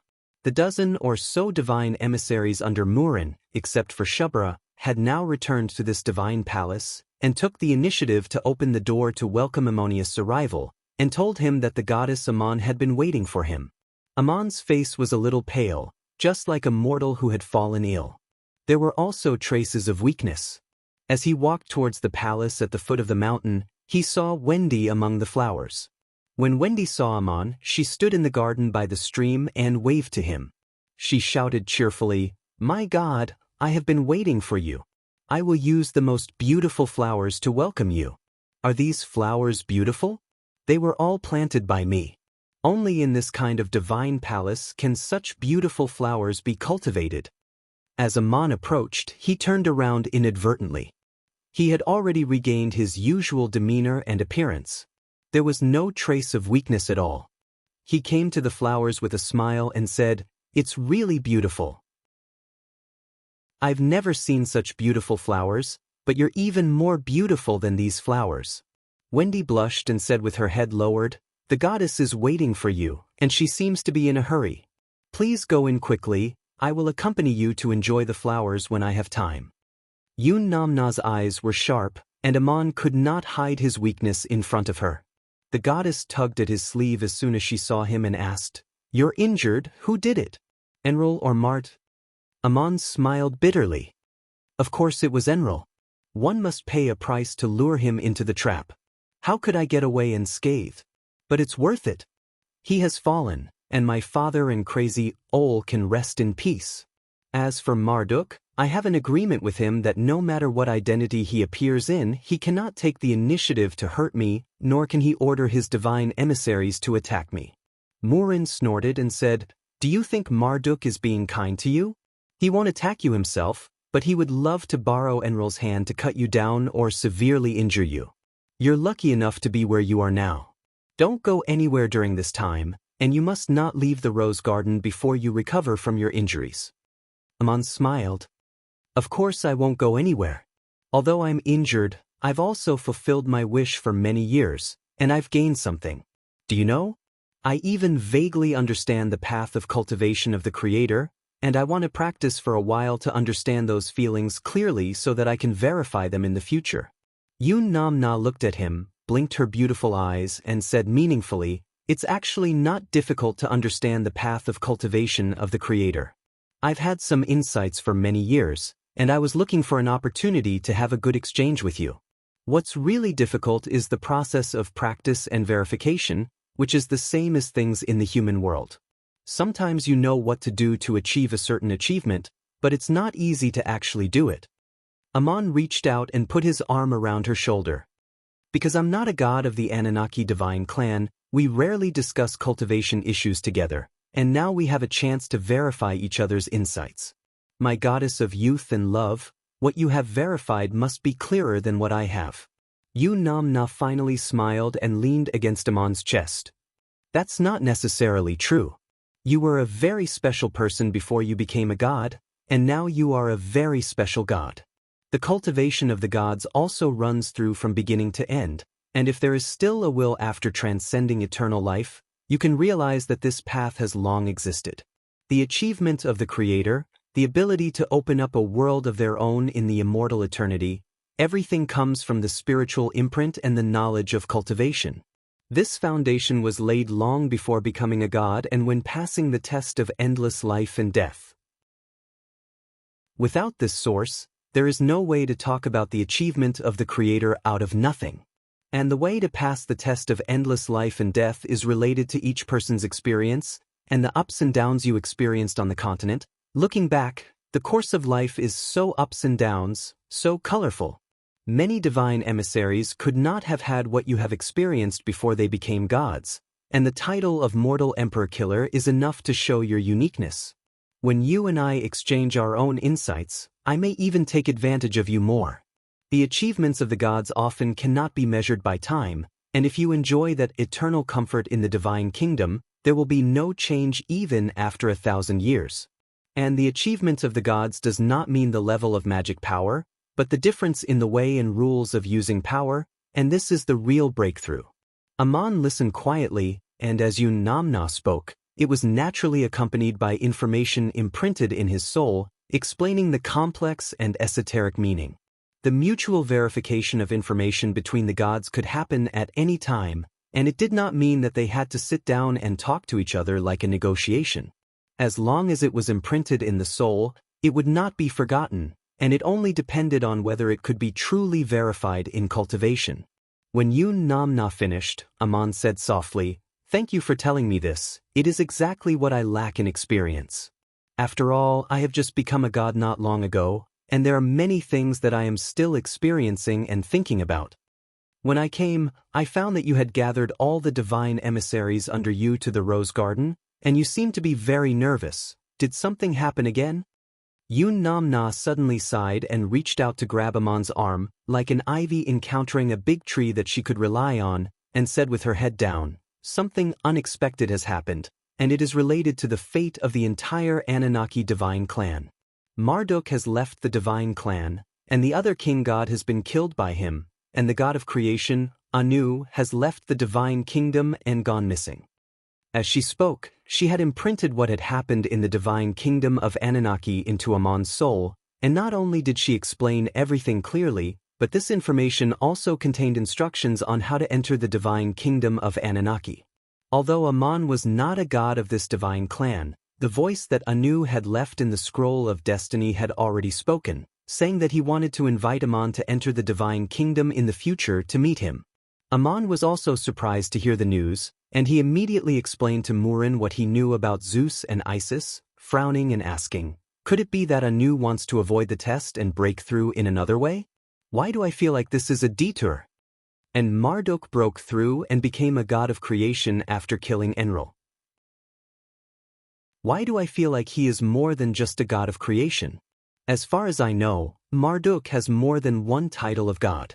Murin replied, "Marduk enjoyed the titles of 50 gods in the sacrifices of the kingdom of Babylon, and an ordinary priest's tongue would cramp after reading them all." Amon shook his head and said, "Not among these 50 names, it should be the name of a god from another divine clan. There is at least one name I know, but I have to abide by the agreement not to say it." And when Moses and the others returned to the plains of Duk, they were tempted by a god who called himself Bakri, and I heard that Bakri was the name of the god worshipped by the East Baz Empire of the continent. I suspect that he is probably Marduk. Murin had a melancholy look on her face. Whether Anu took a detour or not, you can only guess, and you can't really experience his realm. But Marduk did break through and become a god of creation, and as for what kind of achievement he obtained, it will soon become clear. Now that the gods of the Anunnaki divine clan are without a leader, except for the god of wisdom, who can still keep his composure, the rest of the gods have lost their backbone. I also feel uneasy, so I summoned all the divine emissaries to the rose garden. Amon hugged her, stroked her back and said, "The god of creation is the one who guides the divine clan, and even if he is not here, you have not lost the guidance to become a god, so there is no need to be at a loss. You said that the gods are without a leader, but I am more concerned about another question. After Enlil falls, what will happen to the emissaries under him?" Namna replied, "This is also similar to the situation after the War of the Gods back then, and the situation of the emissaries under Enlil is similar to that of the 9 monsters back then. They can leave the divine clan, but they must keep their promise not to reveal the secrets of the divine clan. If there is a god who continues to guide them in place of Enlil, they can still stay in the divine clan and become an emissary under another god." At this point, Namna raised her head worriedly and said, As far as I know, some of the emissaries have left the divine clan, just like the Scorpion King back then. But there is also a group of emissaries who have accepted the guidance of the god of storms, Kibir, the god of flames, and Nugus, the god of ashes, who have a grudge against you, have become the emissaries under Adato. In the Anunnaki divine clan, Adato became a god under the guidance of Enlil, and he regards Enlil as his father god. Even if he cannot afford to provoke Marduk, he will definitely come to you. Adato's combat power is quite strong, and he has gathered such a group of powerful emissaries, you must be careful. Amon sneered, Adato, the god of storms, the son of Enlil in the myths and legends. The official name of the Assyrian giant legion is called the Adato Legion, which really fulfills the name of the enemy. But I have never seen this god, and it is possible that he has not come to the mortal world since the day I was born, so it is impossible for me to provoke him. If he wants to cause trouble for me, I won't be polite. I haven't even been afraid of Enlil, so why would I be afraid of him? Namna waved her fist and hit him lightly. I didn't say you should be polite, I just want you to be careful. Although Adato's combat power is not as good as Enlil's, he is stronger than you. Amon smiled slightly. I am injured now, and I will naturally not leave the Rose Garden before I recover. But cooperating with Marduk to slay Enlil is not without gain. I have learned more and will be stronger than before. A year passed unknowingly. A year's time was very short for the gods, and it was almost no different from a short day in the eternal divine realm. But for a god like Amon, it was a rare time in the mortal world. After he became a god, he hardly had any rest, and it was not until the fall of Enlil that he entered Namna's Rose Garden to rest with his injuries. No mortal knew how Amon spent the year in the Rose Garden, and when he reappeared in front of the disciples, it was as if nothing had changed from yesterday, but the invisible aura was clearly much stronger than before, and the look in his eyes had become deeper. During the year that Amon stayed in the Rose Garden, the events of the mortal world continued to happen as countless historical events had happened before. The city of Salem ushered in its golden years since its founding, reaching unprecedented prosperity. With Usser and Titjo, two talents in handling military and political affairs, Aesop was also a lot more relaxed. The slave-born governor now devoted more energy to his early hobbies, and began to collect the various myths and legends of the continent. Aesop did not travel far, and what he collected and sorted out was not ancient stories, but the legends about Ammonius that he had seen and heard in recent years. The people of Salem believed in Ammonius, but as a newly born god, Amon could not compare with the ancient gods in one respect. He had not yet left behind a scripture that formed a faith faction, and these should have been organized by the believers on earth. What Aesop was now going to organize was a scripture formed by Ammonius' oracles, miracles, and hymns dedicated to him by his believers. After Moses' departure, the new leader of the Deucians, Joshua, had become an old friend of Aesop. Inspired by Aesop, he was doing the same thing, organizing the scriptures for whom the Deucians believed in. Allah's oracles, miracles, and hymns were easy to collect, and they were all related to the personal experiences of the Deucians. When Joshua compared the information he had collected with the stories of Ammonius compiled by Aesop, the two found that many of the contents overlapped, and some of the stories even overlapped. The two gods were sometimes like one god.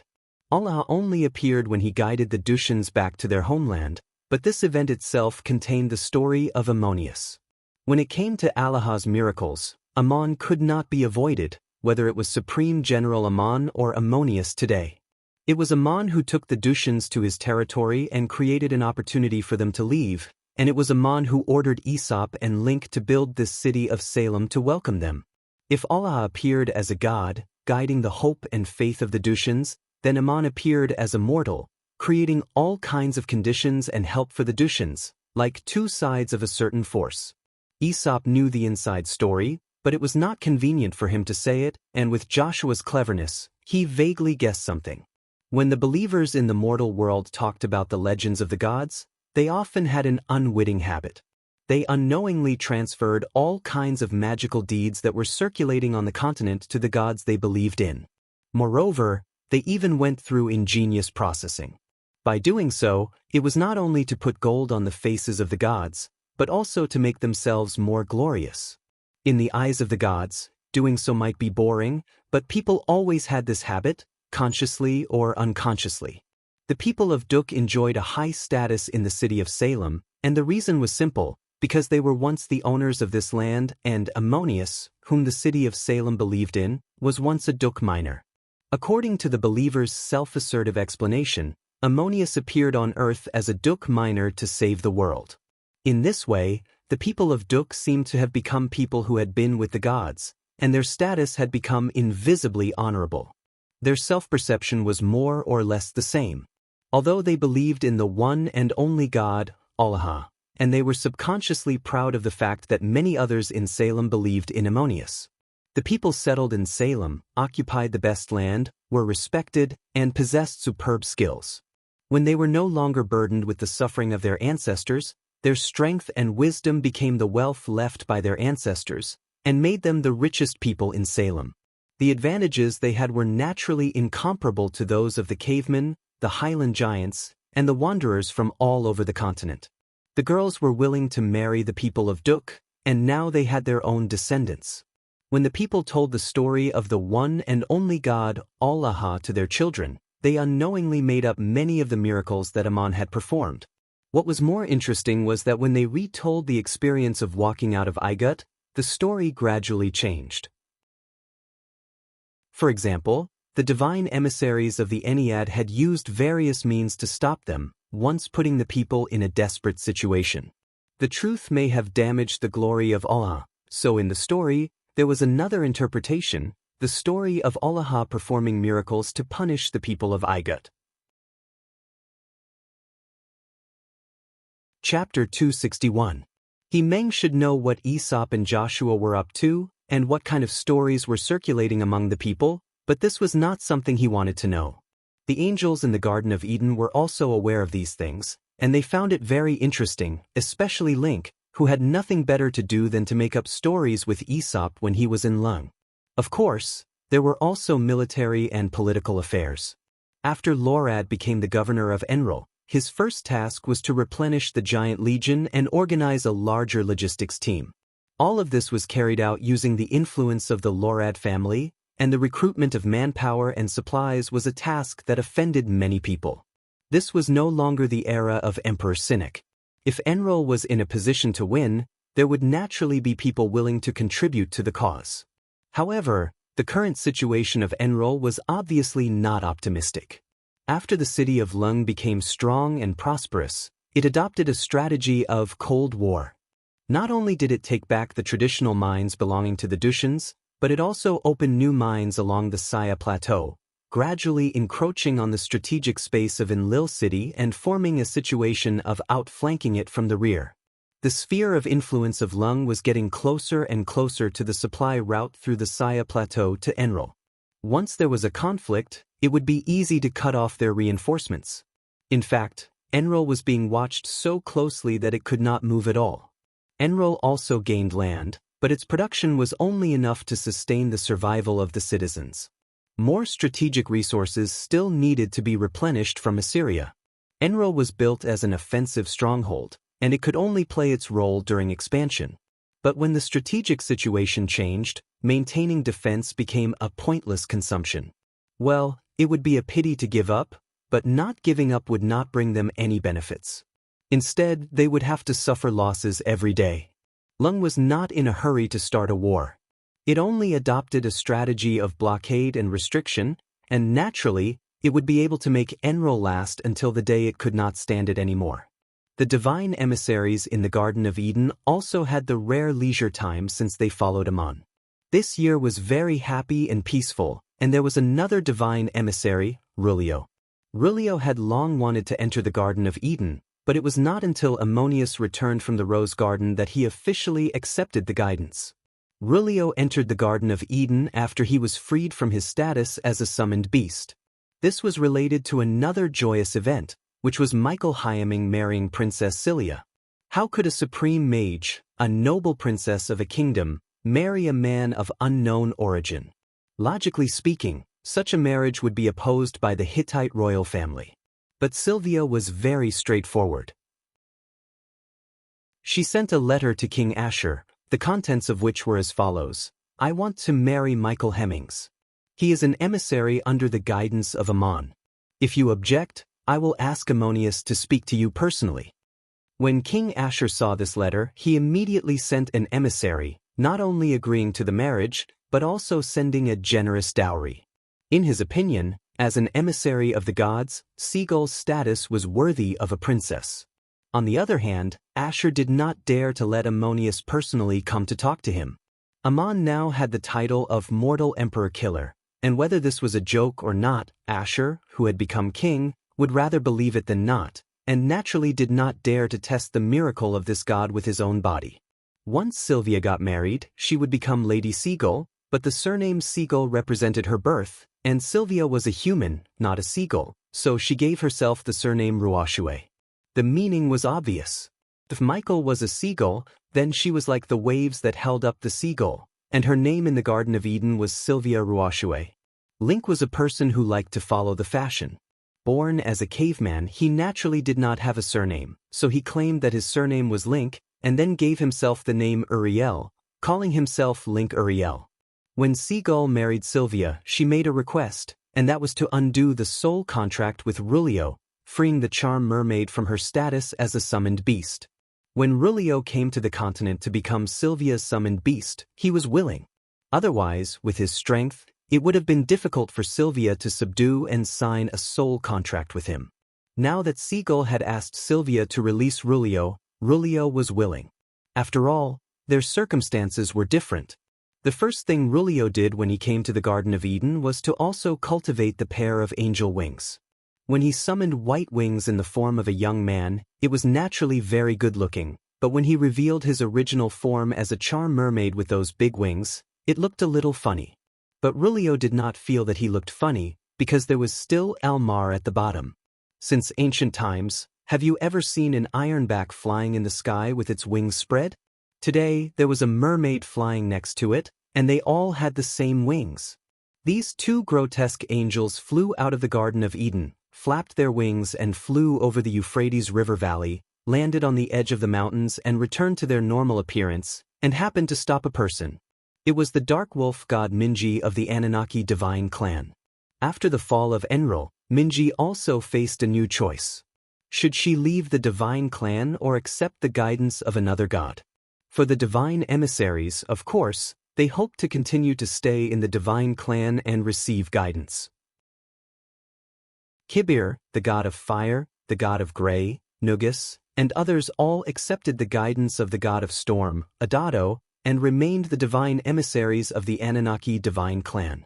On the other hand, the power that Minji trained in was very special. It was a violent power that could be transformed and controlled by a god into one's body and mind, and it must be guided in order to continue training. After the fall of Enlil, the origin of that inexplicable trap was finally found out, and it turned out to be set up by Minji back then. Minji failed to assassinate Ammon twice, and was still 1 point away from success. He was beaten into a cripple and did not play any role in the important battle later on, and was despised by Adado. Minji became a divine emissary exiled by the divine clan, and who in this world could guide him? And he also heard that Adado was resentful and might punish him, so who in this world could protect him? The dark wolf god could only think of Ammonius, and other than the gods of the Anunnaki divine clan, he had only dealt with this god. Minji remembered the agreement he had with Ammon, and so he came to the city of Taling to pray to Ammonius. Because Ammon had promised that when Minji recovered to his peak state, he could come to him again for a duel, but before that, Minji was not allowed to hurt Ammon's disciples and the people of Taling.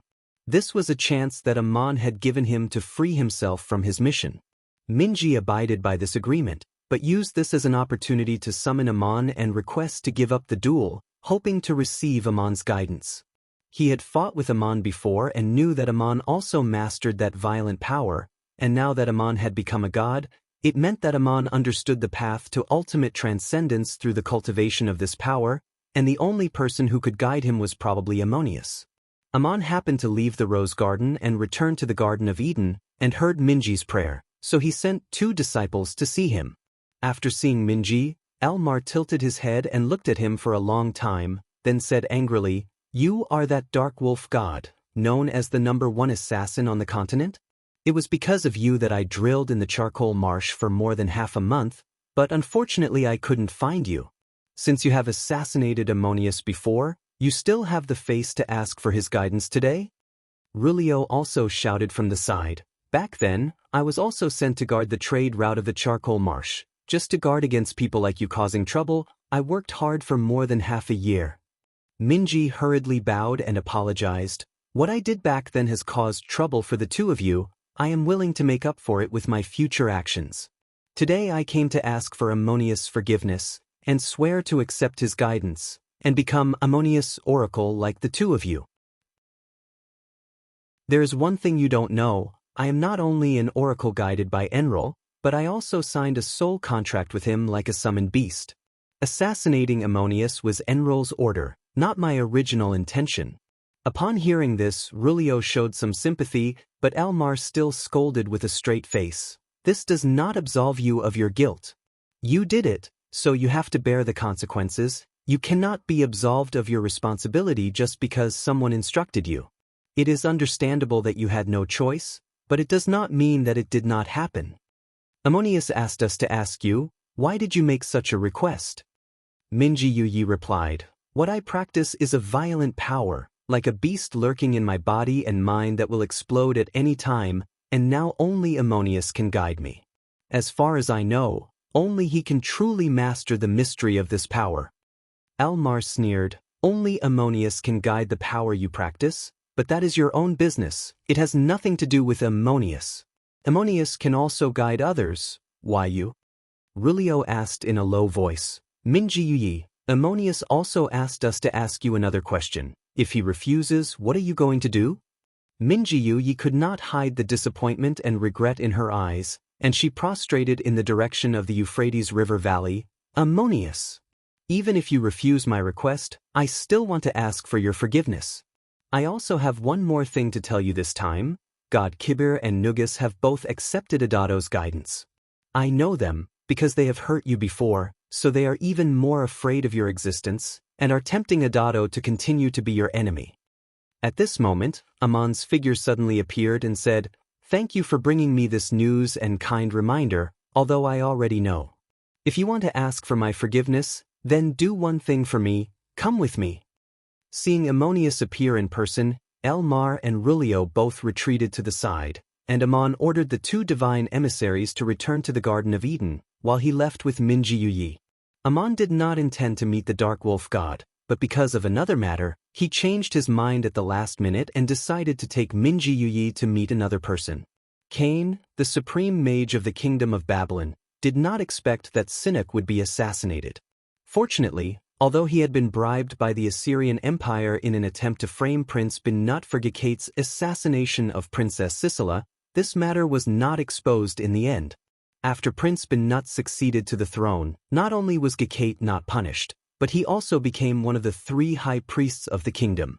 On the surface, Cain had always supported Binut, and Gekate had also recommended Cain to King Binut I.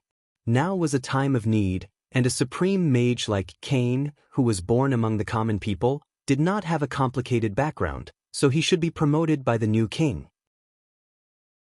Binut I approved all of Gekate's other recommendations, but he did not express his opinion on the recommendation of promoting Cain. Cain waited for a long time for the opportunity to meet with Binut I alone. Binut I praised him verbally for his achievements and said many words of praise and encouragement. Finally, he asked him to carry out a task, and if he completed it well, he would naturally receive the reward he deserved. Reward. This task was similar to the one that Amon had accepted in the Temple of Isis, which was to visit the plains of Duk, but in a different way. Simply put, Binut I was going to send a delegation of emissaries to the cities of Budamia and Meso on the borders of the Hittite kingdom, accompanied by representatives of various trading companies in Hittite. This was naturally also an activity to promote trade, and to examine the various opportunities for cooperation between the two countries was very symbolic in terms of diplomacy. The last stop of the delegation was also the city of Taling, which was their real destination. Now, the tables had turned, and the area around Taling had become the most important producer of refined iron and paragons on the continent. It also had the best craftsmen on the continent, and many of the products were currently needed by the Hittite kingdom. The delegation was led by a diplomat, and Cain was the priest who followed the delegation. His position was very noble and special, and he was responsible for supervising the activities of all the members of the delegation. Benai also gave him another task, which was to inspect the customs of the plains of Duk and the development of the various cities. Important information about the development of each city was recorded with divine spells. At the thought that Taling was Ammonius' territory, a secret that had been hidden in Cain's heart for many years was touched. He instinctively did not want to go, but Benai had given the order, and he had to accept the task. Along the way, Cain's delegation was received very politely, and even when they reached Taling, nothing unusual happened. What he was worried about did not happen. After the visit and the completion of the task, the delegation left Taling, and Cain finally breathed a sigh of relief. When they left the plains of Duk, crossed the Euphrates River and returned to the kingdom of Babylon, Cain was finally completely relieved. It seemed that Ammonius' friends had either forgotten about him, or they did not pay attention to him at all. After crossing the Euphrates River, it was still 3 days' journey to the main city of Kish. The next night, the delegation rested in the town of Akkad, where Ammon and Medanzo had been. As a high priest of the kingdom and a supreme mage, Cain naturally stayed in the best room of the shrine in the town. That night, Cain still persisted in his daily meditation and training as usual. There seemed to be a power in his blood that was ready to stir. This was a power that he had discovered and mastered on his own after Ammon had left. Although Ammon did not continue to teach him the power of two sides, Cain also guessed the truth when he heard that Ammon was a god. In fact, Ammon was a mortal who had become a god through practice, and not a god who had come to the human world as people had said. He had also been taught by Ammon in the past, so the path he was exploring might also lead to the realm of immortality. Immortality had become Cain's vow. As soon as he felt the power surging in his blood, as if it contained some kind of thirst, he suddenly heard a voice in his soul. "Cain, do you still remember me?" This voice was unforgettable for Cain. The speaker was the sorcerer he and Abel had helped in the farm, and also the savior of the two brothers and all the people on the boat on the Euphrates River, Ammon. Ammon taught them the power of two sides and left after they had awakened it. Later, the two brothers were appointed by the city of Uruk as mages, and they also joined Gilgamesh's guards. The guards trained by Gilgamesh were all ordinary nobles who had declined, and all of them were advanced mages. Gilgamesh taught them to practice low-level body arts like warriors, so that they could become knights who could carry weapons and charge. They were a formidable force on the battlefield. Since Cain and Abel practiced the power of two sides, after becoming advanced mages, they naturally also had the achievements of advanced body arts. They did not reveal the secret, but they performed extremely well in the guards and were praised and valued by Gilgamesh. At the same time, they also became priests of the Uruk shrine. In the Battle of Kenmet, the Igut army led by Ammon had a fierce battle with the Uruk legion led by Gilgamesh. Gilgamesh's guards charged at Ammon's personal guards. After a round of battle, the cavalry regrouped. Cain was safe and sound, but Abel was lying in a pool of blood. Before the battle, the two brothers had an argument because they knew that the commander of the other side was their savior, Ammon. They had a secret, the secret of practicing the power of two sides. In a chaotic battle of 10,000 people, the fall of one person might not be noticeable, and it was even difficult to tell whose sword or spear Abel was killed by in the chaos. But Ammon noticed the two brothers at the time, and later carefully observed the scene in the battlefield information recorded by the priests. The scene was very chaotic, and he could not see clearly. When Ammon became a god, everything that he had experienced in this life was so clear that he could even observe everyone he knew and everything he had experienced, like a replay. This was the difference between gods and mortals. Ammon finally confirmed one thing. Abel was secretly ambushed by his brother when he was charging, and that was the main reason why he died. At that time, almost no one on the battlefield could see clearly. Chapter 262. 243. Lotus of the beginning. Among the successors that Ammon had taught in his early years, Abel was one of his favorites, and if there was a chance in the future, Ammon would not mind guiding him to become a divine emissary in the Garden of Eden, but Abel was no longer so lucky, and Ammon felt it was a pity.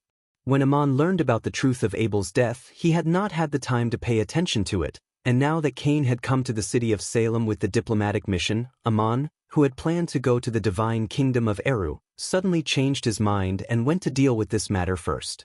Ammon did not show up in the plains of Duk, but waited until Cain returned to the territory of Babylon and stayed in the town of Arcade for the night before he spoke.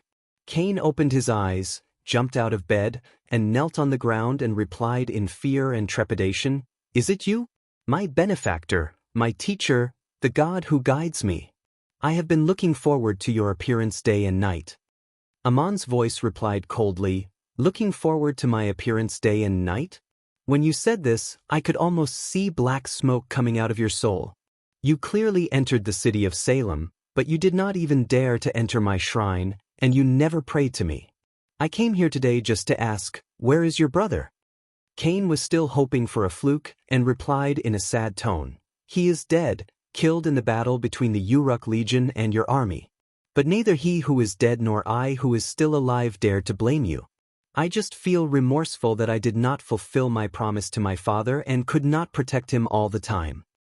Ammon's voice also became sad. "Cain, I once saved you and taught you the power of two sides, and now when I see you again, you even seal your soul when you speak, not wanting me to peek into your true thoughts.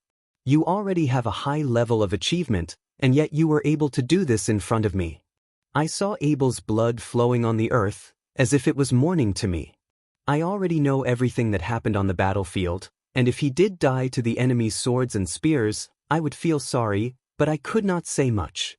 But the attack below his ribs was clearly the power I taught him, and it was executed by his brother. I have my responsibilities, but why did you become so cruel and heartless?" The color drained from Cain's face at once.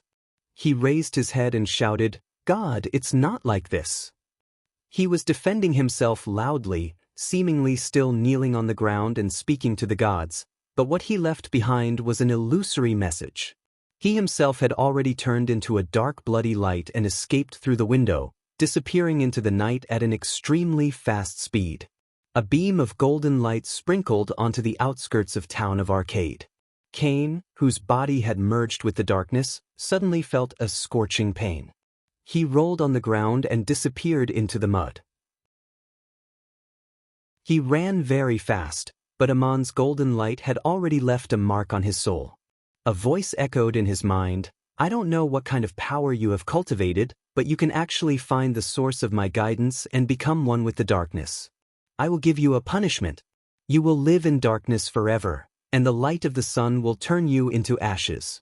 Even in that endless night, you will face endless pursuit." In the sky, Ming Yu stood beside Ammon and frowned. He ran really fast, disappearing in the blink of an eye. Even I, who is known as the Dark Wolf God, have lost his breath at this moment. It was as if he had melted into the darkness. What kind of divine art is this? I have never seen it before. Did you teach him? Ammon also looked very surprised.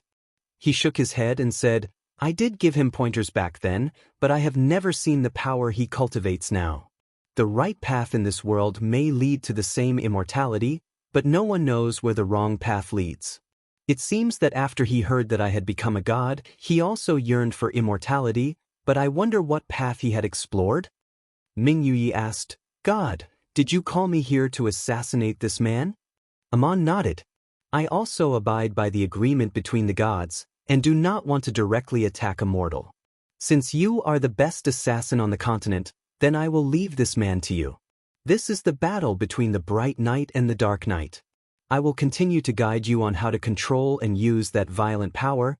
It can even become a kind of inheritance, and your successor will forever pursue that so-called dark immortality. This is the task I have given you, and if you have done it, come back to me." Ming Yu saluted Ammon on the clouds and jumped into the dark wilderness, like an agile beast to track the traces of Cain, and soon disappeared into the night. Ammon sighed softly, and his whole body emitted a faint golden light as he stepped into the immortality.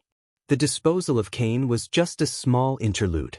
The main purpose of Amon's departure from the Garden of Eden this time was to visit the Ennead of Ra. Before he became a god, he had cut down the statues of Seth in the main temples of more than a dozen cities in Igut. Although Seth is still the Lord God of the Ennead pantheon's human god realm, his position in the hearts of the people has collapsed. Everything could change with the passage of time, and one day history would be forgotten, and as long as Seth still stood on the altar, myths and legends could even be tampered with. But Amon did not want to give him this chance to breathe. When Amon had just become a god, Seth and Enlil were waiting at the mouth of the Nile River in an attempt to cut him down. Now that Enlil had fallen, how could Amon let Seth go? He was not afraid of him when he had not become a god, and now that he had become a god who had transcended eternal life and was much stronger than before, it was even less possible for him to be afraid of him. But if he wanted to find Seth, he had to go to the divine kingdom of the Ennead. In addition to revenge, Amon wanted to see another legendary god of creation, Ra. He already knew what kind of oracle Ra had sent, ordering the emissaries of the Ennead not to bother with Amon anymore, and to let Seth solve the matter himself. This made Amon very curious and wanted to thank him in person. It was not difficult to go to the divine kingdom of Ra. The most important magic that Amon practiced was the secret of the Temple of Isis, and it was by relying on the guardian of Isis that he successfully passed the final test. The god's tear, which had been refined by the previous saintesses, had strangely fused with his body and mind. As long as he activated the vow contained in the golden light and wanted to go there, he would naturally receive a kind of guidance. Amon stepped into the eternity of immortality, waved his hand in the empty void, and the golden light that shrouded his body scattered, forming a golden belt of light that seemed to lead to an unknown infinity, and the end of the light belt seemed to be right in front of him. It was like a golden river that kept flowing from the past to the future, and Amon stood still in the present, welcoming the arrival of the source.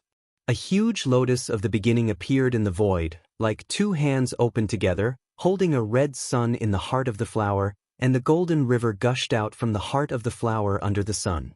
Amon suddenly saw the appearance of the lotus and the red sun in the empty space, and the scene in his soul was no different from what he saw in his body and mind at this moment.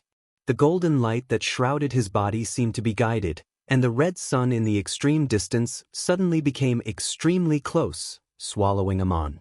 His body was swallowed by the red sun, but it did not feel hot. There was a sudden darkness before his eyes, and then there was light again, and he actually appeared in a familiar world of mountains and rivers. The scene here was very similar to the upper reaches of the Nile River in the northern part of the Empire of Igut.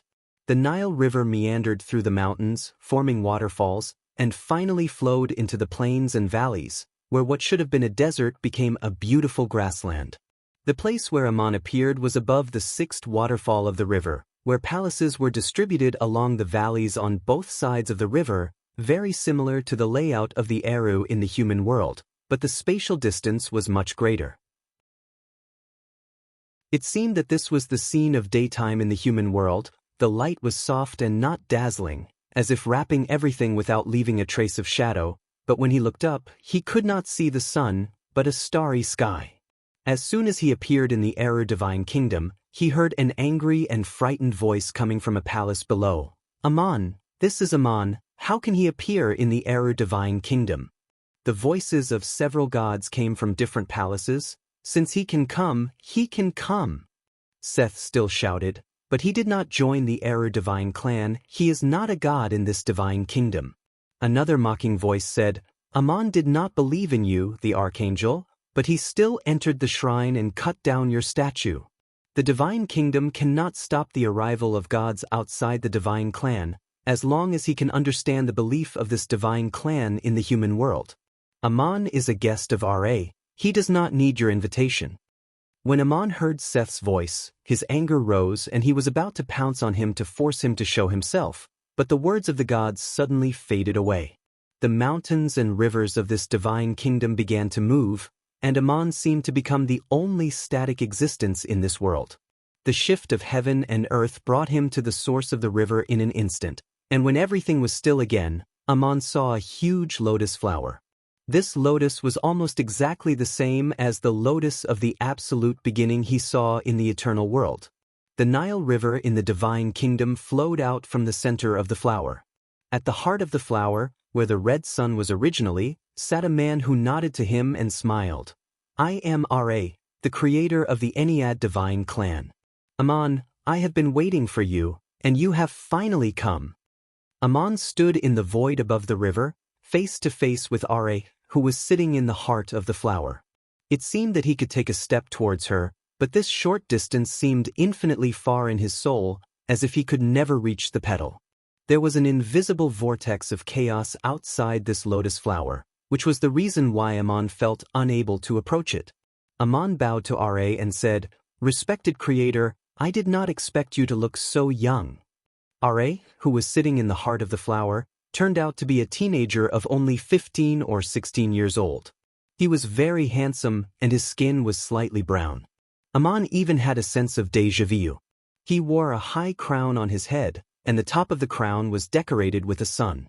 Outside his figure was the invisible vortex of chaos, as if it was impossible to distinguish between light and darkness. Even with the detection magic of the gods, they could not perceive anything and could only see the god through the unknown. Hearing Aman's words, Ra smiled. "Do you feel curious or surprised? I am afraid that Anu and I are the earliest gods born on the continent, and we each founded the oldest divine clans. What you see of me is the state of mind of the gods."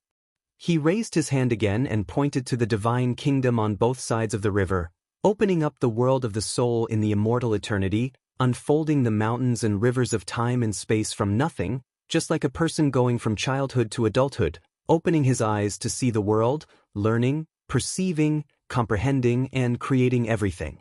If you had come 2,000 years earlier, you would have seen me as a child, with eyes full of curiosity, as if all the unknowns were possible. Aman nodded and said, "So that's how it is. You just said that you have been waiting for me. Is there anything else? I am here for Seth, and you should know my purpose." Ra said calmly, "Without my permission, no god can fight in my divine kingdom, but Seth has caused these things himself, and he should be allowed to bear the consequences himself. I will give you a chance to deal with him alone, but don't forget one thing: if you want to cut him down, you must be prepared to be cut down yourself." Aman replied, "I was prepared for this long before I became a god, but I am afraid that Seth will not bear the price." Ra nodded and said, "Yes, I know Seth.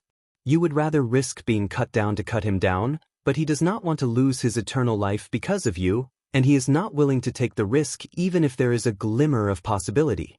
I know his wish. He wants to be another god of creation, but this wish is impossible to achieve.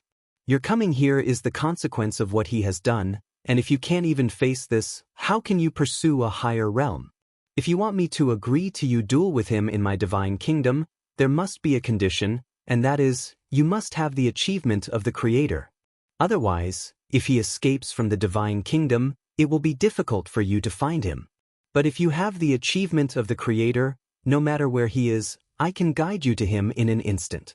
After all, I am the creator of this divine clan, and I have guided all the gods in the divine clan, so I can still do this." Aman was stunned. "Why do you make such a condition?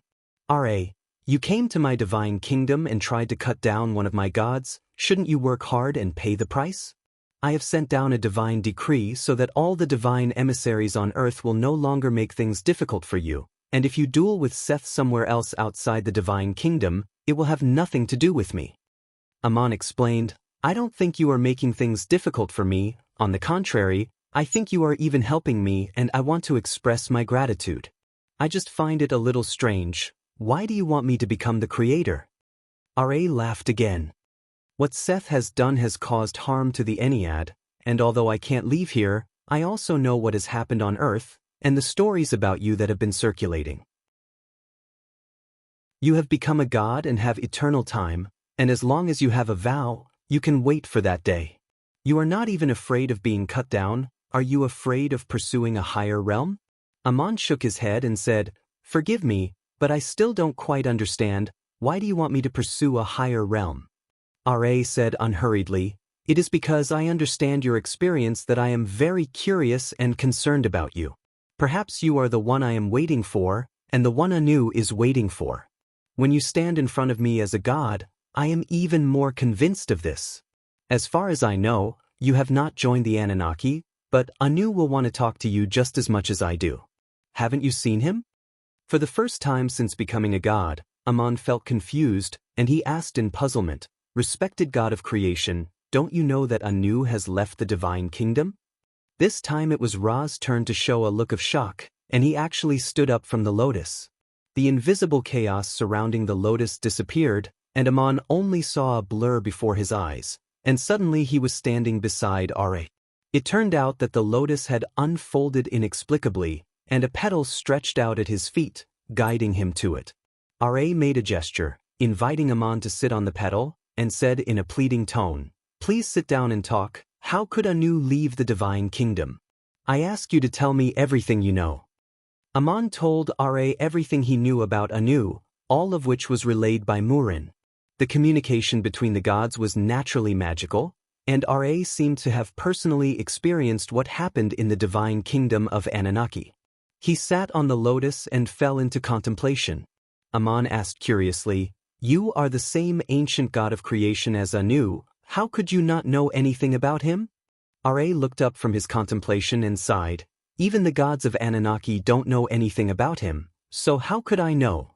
I can't leave the divine kingdom of Eru, and naturally it's impossible for me to visit him in the divine kingdom of Anunnaki. I am in the divine kingdom and can also understand everything that happens on earth, through the eyes of the statues and the prayers of the people to me, as well as the spiritual imprints of the gods that are integrated into the divine kingdom. Your story is spread among the mortals and the gods, of course I know, but it is impossible for anyone to mention the matter of Anu.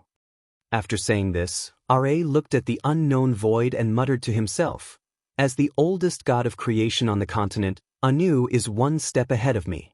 He actually used this method, which may be another attempt to avoid the test. This may be a detour, but he won't understand unless he tries it. As he spoke, Ra raised a hand and stretched out a finger. There was a look of surprise in Amon's eyes as he saw a palm-sized lotus flower appear out of thin air above Ra's fingertips, exactly the same as the one he was sitting on, and it was still rotating slowly in the void, with a small red sun in the center of the flower. Chapter 263. The lotus flew into the space between Amon's eyebrows and disappeared. Amon was stunned and couldn't think for a moment. Even as a god with such a powerful soul, he had to use all his strength to barely absorb and integrate the huge and almost unimaginable information. He couldn't even move for a period of time.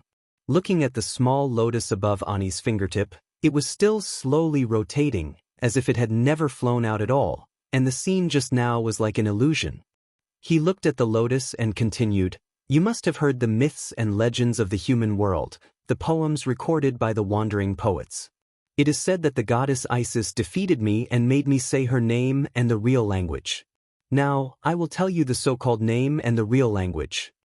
The phantom of the lotus that flew into Amon's brow and disappeared was a kind of record, and it was of the same nature as the content recorded in the scroll of destiny created by Anu. It contained all the spiritual imprints and cultivation knowledge of Anu's creation of this divine kingdom so far. Many of the contents and insights were far beyond Amon's current realm, and he couldn't verify it in a short time. But this piece of information was left in his soul, and he could gradually refer to it in the future. Ani continued unhurriedly, The legends of the human world are very interesting. People interpret the myths in a way that they can understand. In fact, Isis also experienced what you are experiencing now. I told her all the information about the divine kingdom and my cultivation secrets. Anu gave the scroll of destiny to Tiamat. Maybe it was for the same purpose as me. I also hoped that someone could replace me to maintain the existence of this divine kingdom. After Isis got all this, she made a vow to achieve something beyond the god of creation, but she failed. 1,000 years of cultivation was abandoned, and her eternal life was gone. But this path can be successful, because Zeus of Olympus has confirmed it. Unfortunately, it is too difficult, even more difficult than a mortal becoming a god. I haven't fully understood how to do it. Amon finally recovered and looked at the rotating lotus on Ani's fingertip and asked, "Did you also make something like the scroll of destiny?" Angela also looked at the lotus and nodded. "Yes, its name is the primordial lotus leaf." Amon asked again, "When did you make it?" And Yila smiled, "Just now. The information you brought me was able to understand Anu's intention in making the scroll of destiny." Thank you. Anu took nearly 1,000 years to create the scroll of destiny, but Enlila only took a snap of his fingers to create the lotus of absolute beginning. This did not mean that one of them was more brilliant than the other. Anu and Anu were both the oldest gods of creation, and his comprehension of cultivation had long been sufficient. He had been thinking about the same problem as Anu. When he heard the news brought by Amon, his 1,000 years of cultivation solidified in an instant, and he immediately took out the lotus of the absolute beginning. Compared to an ancient god like Enlila, Amon was like a newborn baby.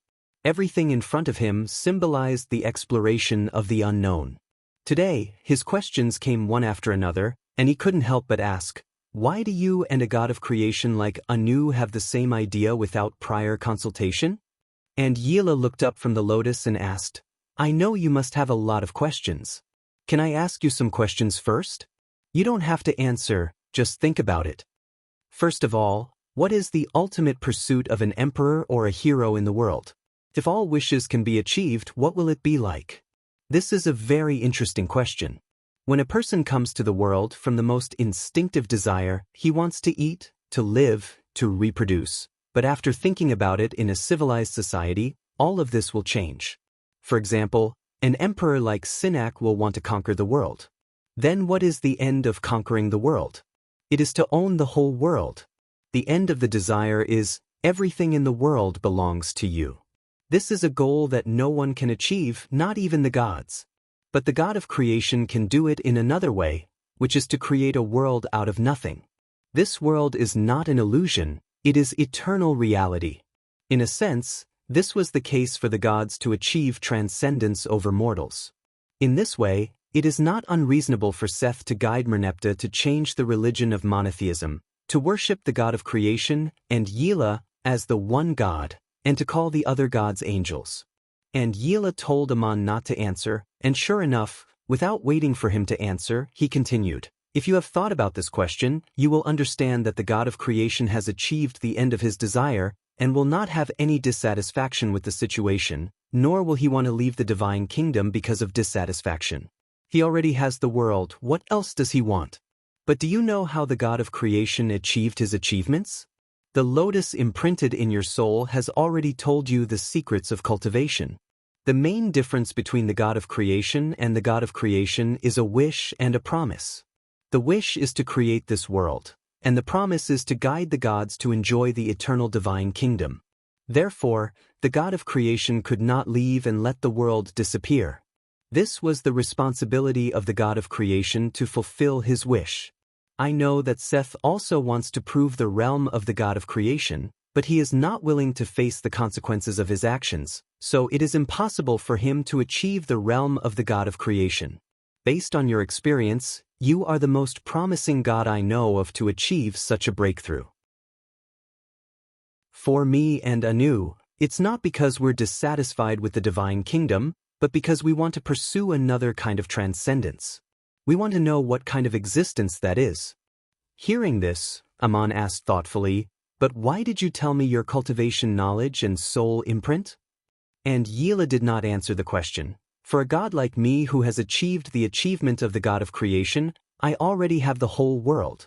But in a sense, the world is just that lotus flower or that scroll. Anu and I both want to transcend beyond the lotus flower and the scroll, just like how mortals become gods, to achieve greater transcendence. Amon nodded and said, "Yes, I understand what you think, but what does this have to do with me?" And Yila smiled again and said, "Supreme General Amon, don't forget the titles you received in the mortal world. Blessed by the great god Horus, guard the Igut, guard the dignity of the empire, inherit the glory of Enlil, and be praised by the kingdoms. One of the titles is to inherit the glory of Enlil. After the fall of Isis, I have been waiting for a person, or more precisely, waiting for a god like you. You are a rare genius in the world like Marduk, and the most precious thing is not only your talent, but also your experience that other gods do not have. Since what he can do, you can also do, and more importantly, you are not the same person as him. So I want to ask for your help. Not now, but in the future.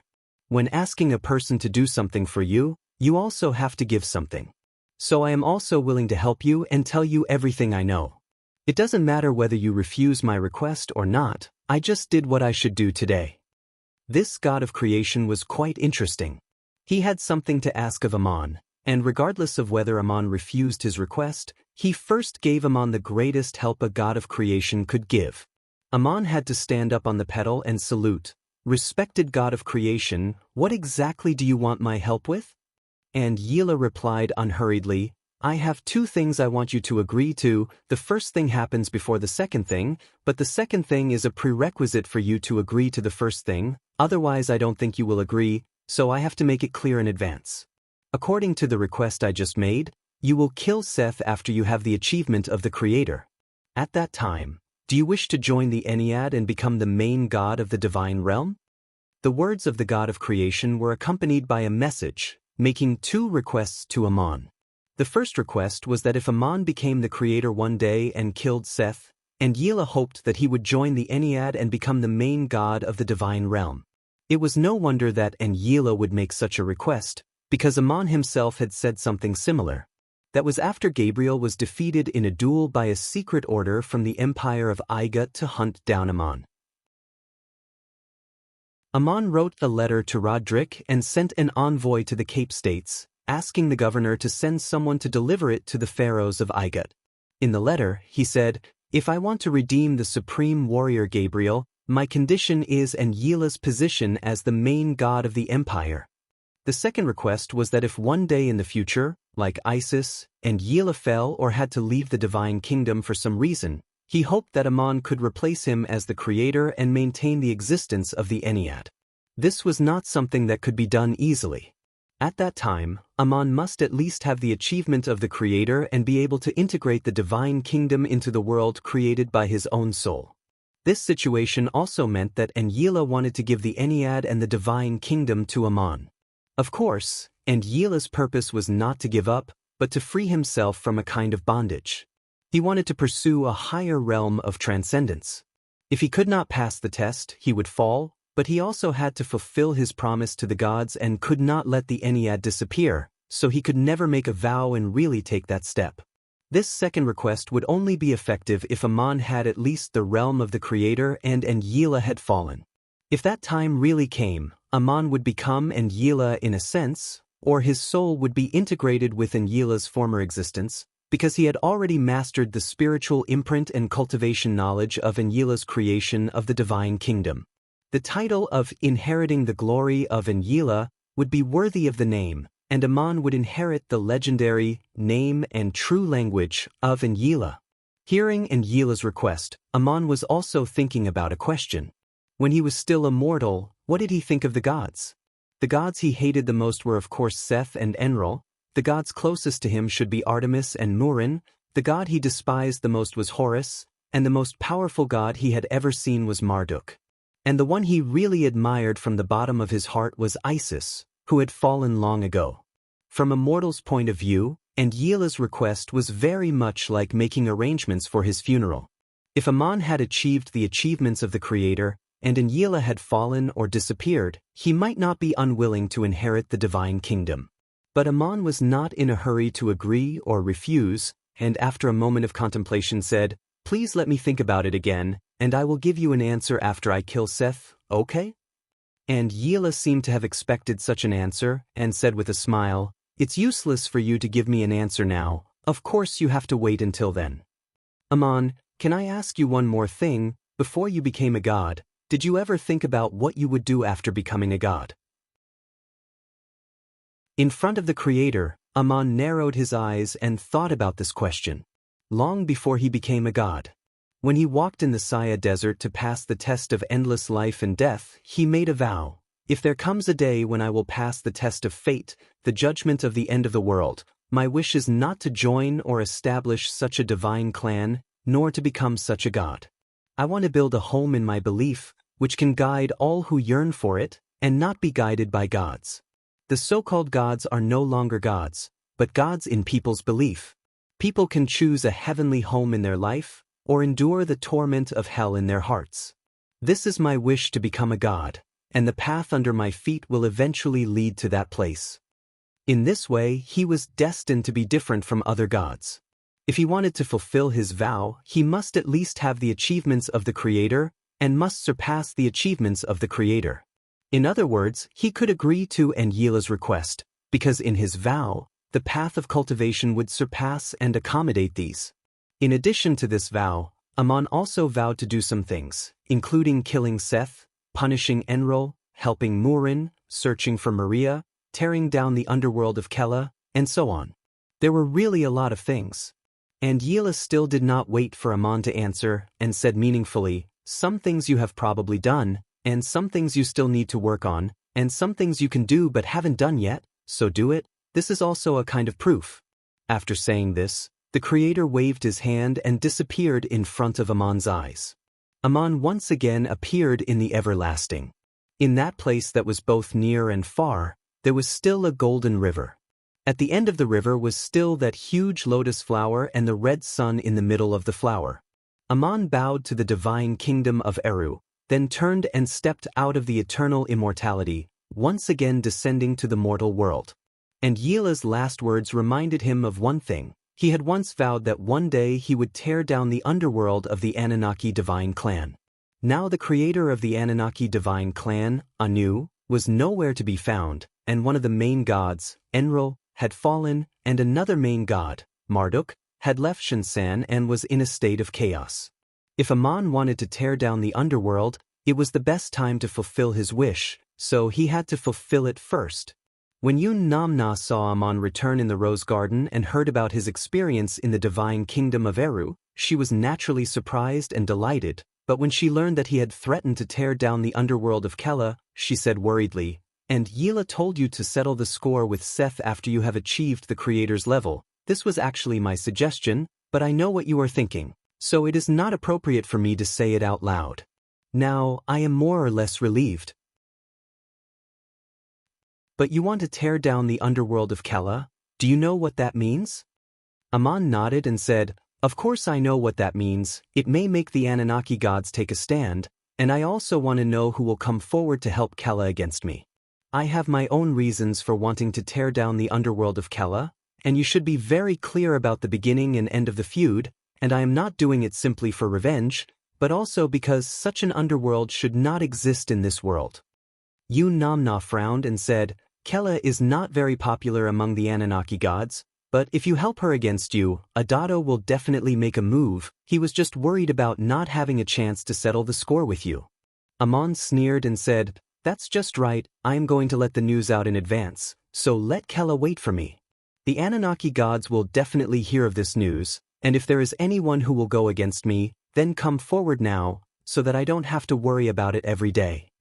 Yun Namna looked at him, blinked and said, "So you want to see the stance of the Anunnaki gods through this matter, and distinguish who is your enemy, so you want to spread the news before attacking the underworld?" Aman then nodded and said, "Yes, as a mortal, I never offended Enrol, but what did Enrol do to me? I have never even dealt with Adato, but Adato must deal with me. I don't even know which gods will trip me up at unexpected times, so it's better to make my stand clear now." Yun Namna said worriedly, "Why do I have a feeling that the battle of the gods is about to start again?" Aman stroked her soft waist with his hand and said, "My goddess, don't you understand yet? From the moment Enrol tried to cut me down, but was cut down by Marduk, the battle of the gods has already begun. Although I did not experience the battle of the gods 1,000 years ago, I have a hunch that this time the battle of the gods will be much larger than that time, and it will even become a dispute between the various divine clans.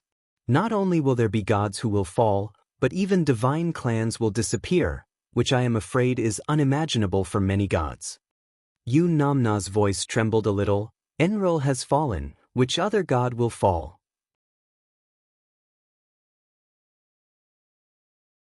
Chapter 264. Yu Namna tightened her grip on Amon's arm. I don't want you to be the one to fall. The gods who have transcended eternal life. In fact, as long as they do not get involved in these disputes, they will not lose their eternal life. Everyone understands this, but there are some things that cannot be avoided. I have a premonition that the war of the gods has begun, but I don't want to see it, so I don't want to think about it. Amon turned his wrist and held her hand.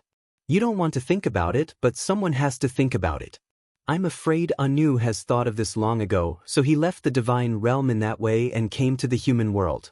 Although we don't know what he is doing, at least we know that he is trying his best. Yu Namna, although Anu has left, the gods still have to abide by their oaths. If you take the initiative to attack Anunnaki's underworld, no matter whether the gods are willing to help Kella or not, they will not help you, not even me. And Amon held her hand in his palm and rubbed it. Of course I won't let you attack your sister's underworld with me. As long as you pass the news to the Anunnaki gods, you are already helping me. In fact, I have no intention of hurting Queen Kella herself. I just want to tear down her underworld. I hope she will understand something. There is one more thing I'm curious about. Kella is your sister, but your relationship is very bad. How did you two become enemies? Yu Namna bowed her head and said weakly, in fact, there are a lot of things I wanted to tell you, but I was afraid you would be angry. My sister and I are not enemies, but we did have a falling out. It was because of a man, and that was many years ago. Back then, Yu Namna was really a troublemaker. Since Amon knew her, from Gilgamesh to Enkidu, and then from the Lion King to Dums, there had never been a lack of trouble. He had heard a lot of legends about this goddess, but he did not expect another one to pop up. Amon smiled bitterly and waved his hand. Forget it. If it's already in the past, don't talk about it. I don't want to hear it. Hearing Amon's displeased tone, Yu Namna shrunk her shoulders and hid her head in his arms like a little girl. She said weakly, Are you angry? Of course, it's already in the past, but I still have to explain it to you clearly because it involves another god. Yu Namna recounted a story that happened hundreds of years ago, and it even involved a triangular relationship. The story began with the gods guiding the oracles. Except for people like Dums, who were guided by the gods from an early age because of their family background, most of the oracles were not born with the favor of the gods. They were all guided to become oracles because of their achievements or talents in a certain aspect. It was as if Batet was a cat with intelligence.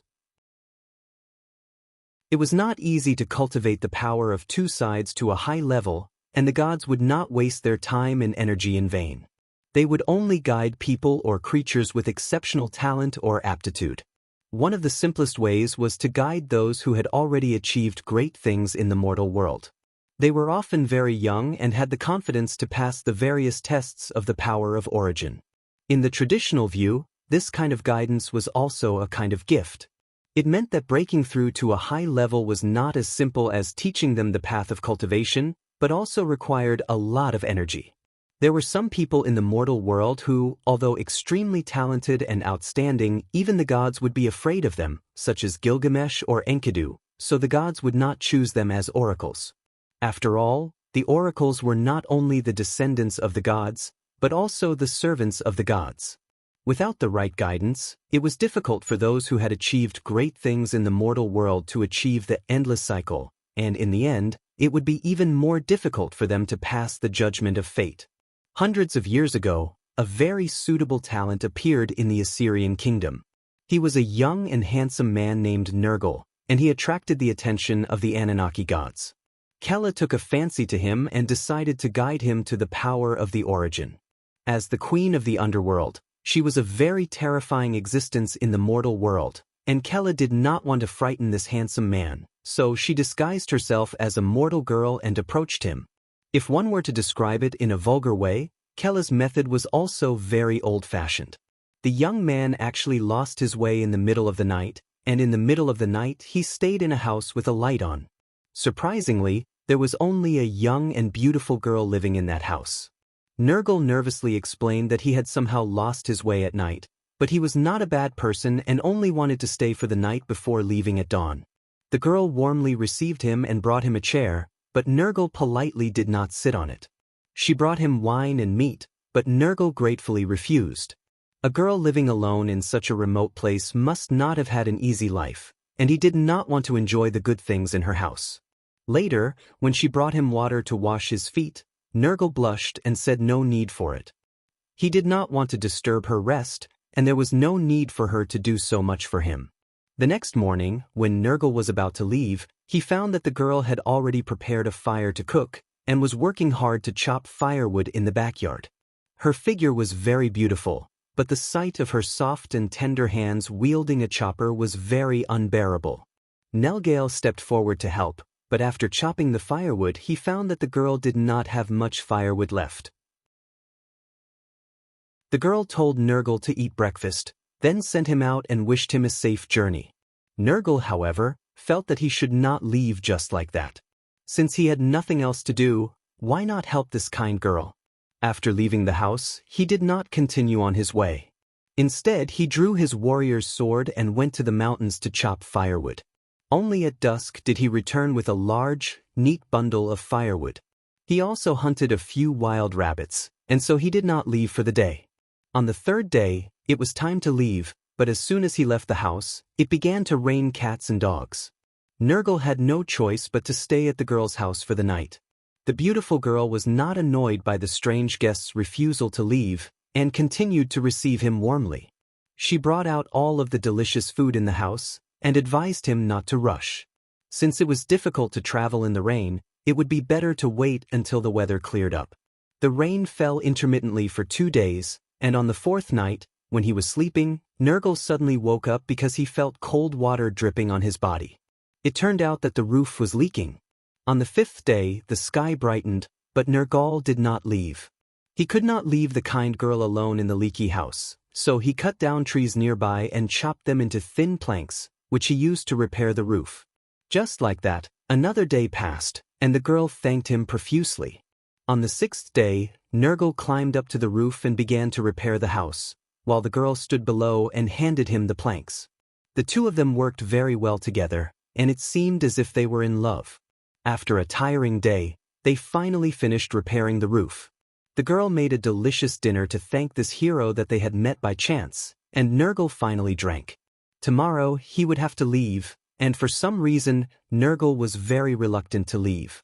As the girl toasted, she said, "Thank you, my handsome hero. You have already wasted so many days for me, and you should be on your way tomorrow. Today, I am dirty and sweaty from repairing the roof. After dinner, I will boil some water for you. Take a good bath." The half-drunk Nergal also said, "I will boil the water. Carrying a large bucket of water is hard work. You are also sweaty today, you should take a bath as well." After eating and drinking, Nergal took out a set of clean clothes from his luggage and changed into them. His entire body felt indescribably comfortable. At this time, the girl began to bathe, but suddenly let out a scream. She had seen a worm crawl past the side of the wooden bucket. Hearing the scream, Nergal pushed aside the curtain and rushed to the girl's side. Then he saw the beautiful girl stand up from the wooden bucket without a stitch on. He did not know what happened next, but he hugged her, kissed her, and touched her. She threw her arms around his neck and kissed him back passionately. Nergal carried the girl, who was still wet, into the house, and the two of them hugged each other on the bed. They lingered for a whole night. The girl was so beautiful, hardworking, and kind. Since they had already carried her to bed, their relationship was obviously different. Nergal decided to take her away and make her his bride. When he came to stay a few days ago, he did not expect to have such a fortuitous encounter. This girl was, of course, Kella. She had originally come to test the warrior, but the more she looked at him, the more she liked him. In the end, she even changed her mind, no longer just to guide an oracle. She was the one who took the initiative to seduce him. Nergal was an upright and honest man, but he was still a hot-blooded young man. When he got lost in the wilderness, he had a romantic encounter. He liked the girl too, and did not even think that it was a temptation. Nergal was going to discuss with the girl and ask her if she had any relatives in her family, and he wanted to take her away. Kella was also thinking about how to guide this young man's origin power in some way, so that he could become an oracle of the Anunnaki divine clan. However, before the two of them could say anything, on the seventh day, the girl's younger sister suddenly came. It was, of course, Murin. She came out of curiosity and mischievousness. The two sisters had once said that anyone could guide this warrior, but it was not easy to find a suitable candidate to guide a capable oracle. This could also be considered a small bet. Kella first appeared in front of Nergal, but then the situation changed. The queen of the underworld did not see Nergal as a simple oracle or servant, but really took a liking to him. When Murin came to visit, Kella could not immediately point it out, so she told Nergal that it was her younger sister. On this day, the three of them sat together for a meal, with two such beautiful girls by his side, and Nergal felt like he was in a dream. After a few more drinks, there were many topics to talk about. Nergal sighed. You two sisters are as beautiful as the goddesses in the legends. Kella smiled happily, but Murin took the opportunity to ask a question. Handsome warrior, have you seen a goddess? If a goddess came to the world to guide you, they would be Murin, the goddess of youth and love, and Kella, the queen of the underworld. Who would you choose?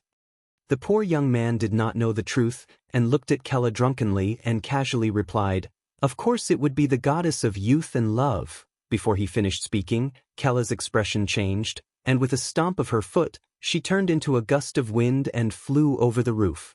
According to the agreement between the gods, since Nergal had given such an answer, the one who would guide him would be Murin. Unless Murin agreed, Kella could no longer guide Nergal as her oracle. If Nergal had given such an answer when they first met, it would not have been a big deal even if Kella was unhappy. But now that they had come this far, how could Kella take it lying down when Murin made such a move? Goddess Murin didn't mean to snatch his love away. She just walked out of her competitive mentality and jokingly asked such a question. If Nergal was willing to accept Kella's guidance, there was no need for her to stop him. But the queen of the underworld had a bad temper. Since she was dissatisfied, she took it out on the spot and left. Nergal was frightened and could not understand what had happened. Murin quickly changed into the image of a god and explained to the horrified warrior what had happened. When Nergal came back to his senses, he realized that he had given the wrong answer. He wanted to go to Kella to explain, but the queen of the underworld no longer wanted to see him. This was how Kella and Murin first became hostile to each other. As for Nergal, Murin did not break her promise and still guided him to the power of the origin. Later, Nergal became a member of the Anunnaki through the trial of fate, the judgment of the last day, but Kella still did not see him. After listening to Numna's story, Amon did not know whether to laugh or cry. He frowned and said, Nergal is the god of the dead in the Anunnaki mythology. I always thought he had some kind of relationship with the queen of the underworld, Kella, but I did not expect it to be this kind of relationship. He turned out to be the divine emissary you guided and achieved transcendence and eternal life. It's been hundreds of years, has Kella never seen him? Numna lowered her eyes and said, It's not like you haven't experienced Kella's temper. Of course she didn't see Nergal for hundreds of years. Amon frowned and asked, Then Nergal became the divine emissary you guided, and then he became a god who transcended eternal life, so you and him? Murin was a little uneasy and hurriedly explained, I knew you would not be happy to hear this story, but don't get me wrong, I have no other relationship with him, I only guided him to the power of the origin. Even because of this, I never sent Nergal on any mission. Amon finally smiled. What can I say about this? Kella's temper is indeed a bit bad. He is a god, and his temper lasts for hundreds of years. But you really shouldn't have done what you did. From a bystander's point of view, if you also liked that Nergal, it would not be wrong to test his heart, or to do something before Kella did. But knowing that the situation was like that, Numna shook Amon's arm and interrupted him. Of course I know, I shouldn't have done it. That's why I didn't tell you. I knew you would be unhappy, but I still had to say it today. I just wanted to remind you. Nergal has always been apologetic towards Kella, and if you attack the underworld, he will help Kella in a while. I guided him to become a god, and I can dissuade him in the divine clan, but I can't dissuade him from helping Kella because of this. But if I don't stop Nurgle from helping Kella, you will have to face him. This is really a dilemma. Nurgle was once the most brilliant master of necromancy in the world, and you may not be afraid, because I know that you have also received necromancy from Batit and know its secrets. But if your disciples meet Nurgle, I am afraid they will be difficult to deal with. The reason I told you about the past today is to ask what should be done. If you want me to persuade Nurgle not to interfere, I will do it now. Amon reached out and slapped her on the back. My goddess, don't get involved again. If Nurgle wants to help Kella, let him do it. I'm just a little curious. Since Nergal's training was guided by you, and you're not skilled in necromancy, how did he become a necromancy master? Inanna explained, although Kella no longer saw Nurgle, he later asked the god of wisdom, to pass an item to Nurgle behind my back. Inside the item was a record of the secrets of the practice of necromancy, as well as all kinds of insights. She said that since she had wanted to guide Nurgle, she should give him this item. She would have fulfilled her promise and no longer owed him anything. Amon gave a meaningful and said, in that case, can I ask you for a favor as well? If Nurgle wants to help Kella, let him go and tell him what I said. He did not imprint the message into her soul, but leaned over and whispered a few words in Yun-Numna's ear. This kind of communication was not like a conversation between gods. Yun-Numna was stunned and did not understand. She looked up and asked, what do you mean? Amon leaned over and whispered something in her ear. She could only vaguely hear, how did you carry her to bed? Forget that she is the queen of the underworld, and still think of her as that girl. If you really wanted to, why didn't you do it again? Maybe it will be solved. If I get beaten up, then I'll get beaten up, and so on and so forth. These were the whispers mortals used to communicate. Yun-Numna suddenly understood. She blushed and punched Amon. How can you be so bad? But Amon replied with a smile, is it bad? But I think it's a good thing. Then he whispered, are you going to pass on these words or not? Yun-Numna bowed her head and said, pass it on. I will pass it on to Nurgle, as long as you are not angry with me.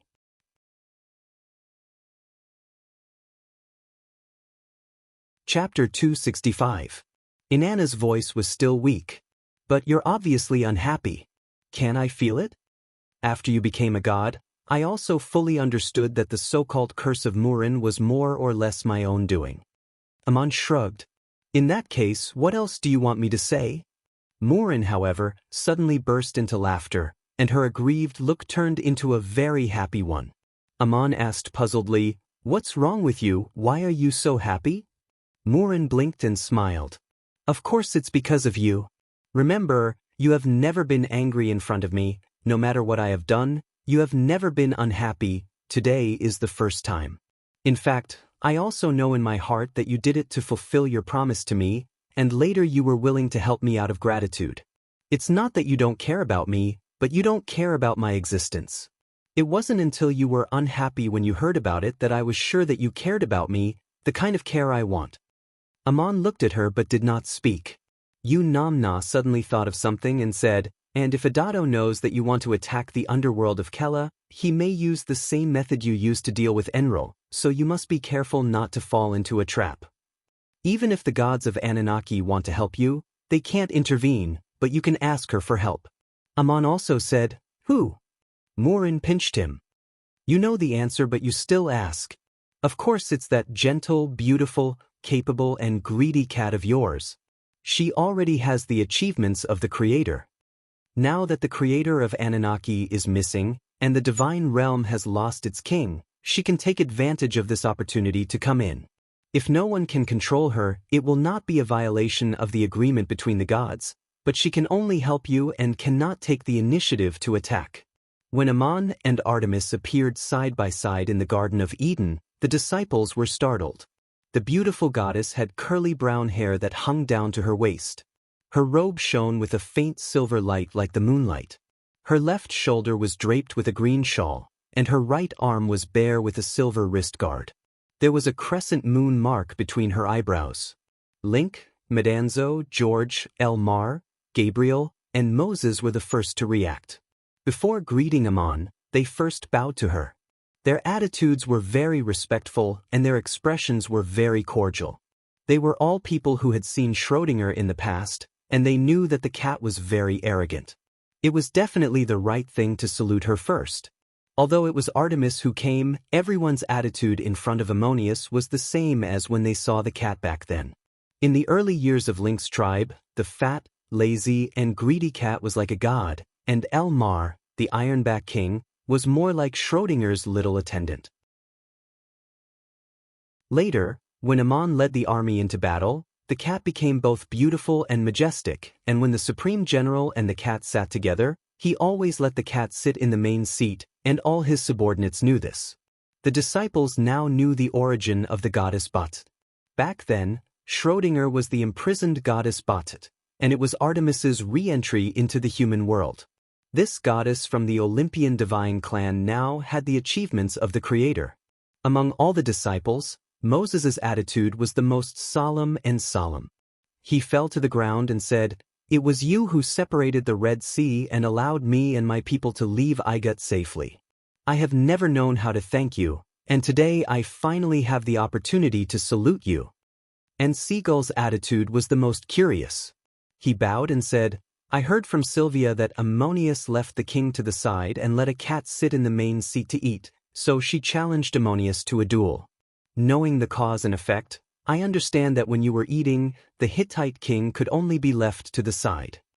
Artemis had white teeth and bright eyes, and even her smile seemed to add brightness to the whole Garden of Eden. She greeted every disciple of Ammon, and finally smiled at Elmar and said, "I didn't expect that you, the Ironback, would also become an 8th-level divine emissary, and such a beautiful girl at that." Elmar reverted to her original form and bowed to Ammon as she did in the past. She spoke in the human language. "All of this is thanks to God, Ammon, and you for saving me on the boat in the flood and bringing me to Link's village. Otherwise, I wouldn't be here today." Back then, Schrödinger had left, but Artemis had returned here and was naturally very happy to meet Ammon's disciples. She looked around the Garden of Eden and said, "This should be the caveman tribe of the past, but now it has become a beautiful divine palace. Ammon, you really are a man who can create miracles. Your friends and subordinates have now achieved amazing things." Not only had Ammon become a god himself, but the divine emissaries in the Garden of Eden were now also a powerful force. Medanzo, Gabriel, Link, and Hyaming all had 9th-level achievements. Elmar, Rulio, Moses, and George all had the power of origin to 8th-level achievements, and most of these people were quite powerful. Ammon's experience of becoming a god was very special, and the disciples he guided were also very different from ordinary divine emissaries. Before the fall of Enlil, only Gabriel and Medanzo had broken through to the 9th level in the Garden of Eden, and when Ammon returned from Eru, another disciple had broken through. Ammon entered Eru to talk to Ingra, and it did not seem to have been long, but there was too much information exchanged between the gods. It took more than a year for Ammon to recover from the imprinting of the lotus of the absolute beginning between his eyebrows, and during this time, the disciples were also growing. Ammon, a god who explored and comprehended the power of origin on his own, traveled all over the continent to guide the divine emissaries, and was also the most outstanding talent today. The only regret was the death of John. During this time, the disciples only trained in the Garden of Eden, living a leisurely and comfortable life, and when Ammon returned and gave the order, they all had a mission, ready to follow Ammonius to the underworld of Anunnaki. Especially Medanzo, who had long felt bored and was looking forward to such a thing. In the past, it was others who bullied them, but now with Ammonius leading the team to take the initiative, and with the help of Artemis, it became the most lively event in the history of the Garden of Eden. Artemis was a god of the Olympian divine clan, and it was not easy to invite her, but Ammon had a way to contact her. Both of them had left their marks in each other's souls, and they could call each other in eternity, so they could naturally sense each other. If not for this, if Ammon wanted to find her, he would have to send someone to the kingdom of Hellas and pray to the statue of Artemis. Artemis accompanied Ammon to the Garden of Eden, and at the same time, she analyzed the situation for him. "Of course I am willing to help you. According to what you said, the creator of the Anunnaki divine clan is missing, and the main god of the divine realm is gone, and there is no one in charge, so it is not a violation of the agreement between the divine clans for me to enter the realm of Anunnaki. But if you encounter the gods of the Anunnaki, I can only protect you, but not take the initiative to attack them. This agreement cannot be violated. Unless you can lead them out of the divine realm, I can only attack with you. As for attacking the underworld, I am afraid I can only stay by your side to prevent anyone from hurting you, and I can't do anything else. Amon smiled at the time and said, I am already very grateful that you can come. Of course I understand the agreement between the divine clans, and the purpose of inviting you here is not to attack the underworld. I have my own ways to deal with Kella. But there are other gods in the Anunnaki divine clan who hear of this news, and they will definitely take the opportunity to deal with me. I am mainly guarding against people like Adado, the god of storms, and do not want to fall into a trap. Artemis said again, since I am here, of course I will always protect you, and when you go to the underworld, I will also go, but I also want to ask you for a favor. Amon smiled and said, if you have anything to say, just say it. Between you and me, is there a need to talk about who is helping who? Artemis replied, since you have made an agreement with Anira that you will become the king of the Ennead after killing Seth in the future, then I will ask for your consent and ask you to do something for me. Just as you are going to tear down the underworld of Anunnaki, I am going to tear down the underworld of Osiris. Do you agree? Amon was startled and hurriedly explained, I have accepted the spiritual imprint and cultivation knowledge of the founding of the divine clan by Anira, and I also know the importance of the underworld to a divine clan, and its existence is not without reason. The reason why I want to tear down the underworld of Kella is not only because of a personal grudge, but because I have long vowed not to see such an underworld exist. But why do you want to tear down the underworld of Osiris? Do you still hold a grudge for what happened back then? Aren't you free long ago? Artemis, you are no longer Ba, nor are you that cat. Artemis, however, smiled. You have your reasons, and I have mine. Schrödinger is not another part of my endless experience in this life for me, but part of my cultivation as the goddess Artemis. It is truly my experience. I don't necessarily want to tear down the underworld, I just want to end things with Osiris. Osiris has trapped himself in the underworld for many years, trying to break through the achievements of the Creator in this way, but he does not understand that if he does not free himself from this self-imprisonment, he will never be able to break through. He helped Batet with guidance and also had a grudge against him for confinement, so I am not only looking for him to settle the score, but also to help him free himself. It depends on whether he is lucky enough to do so. I only ask you, when the time comes, will you help or not? Amon nodded and said, yes, I will definitely help. If one day I become the king of the Ennead, not only will I allow you to go to the underworld to find trouble with Osiris, but I will also accompany you. Artemis grabbed Amon's arm and shook it happily. You have always been Amon. The two chatted and laughed as they entered the Anunnaki realm and came to the Garden of Eden to gather the disciples to discuss the attack on the underworld. Amon was a supreme general and was proficient in the art of war. Normally, things like this should be done as covertly as possible, and it was best to launch a surprise attack without any warning in advance, so that the other party would be unprepared to break through the underworld in one fell swoop. But this time he did the opposite, not only leaking the news in advance, but also asking Murin to pass it on to the gods in the Anunnaki realm, lest the gods did not know about it. It seemed that he wanted to make the bigger the commotion, the better. The excited Medanzo even asked, if we gather the troops to attack the underworld, should we put up a big flag? Ammonius, what do you think should be written on the flag? Everyone was amused by him, and Link got up and was really about to pull up the flag, but was stopped by Amon with a smile. Just then, Amon heard prayers from the city of Talon. It turned out that the mines at the foot of the Assyrian plateau had been poisoned by a storm. A violent gale swept down from the plateau, sending sand and stones flying everywhere. Many miners were killed and injured, including the guards sent by the city of Talon to guard the mines. Amon immediately relayed the news to Link and the others, frowning and asking, Aesop just called me, saying that the northern mines have been hit by another storm, This is the 5th time in recent months, and the cumulative casualties have exceeded 200. There has never been a storm in the history of that area. What is going on? George hurriedly explained.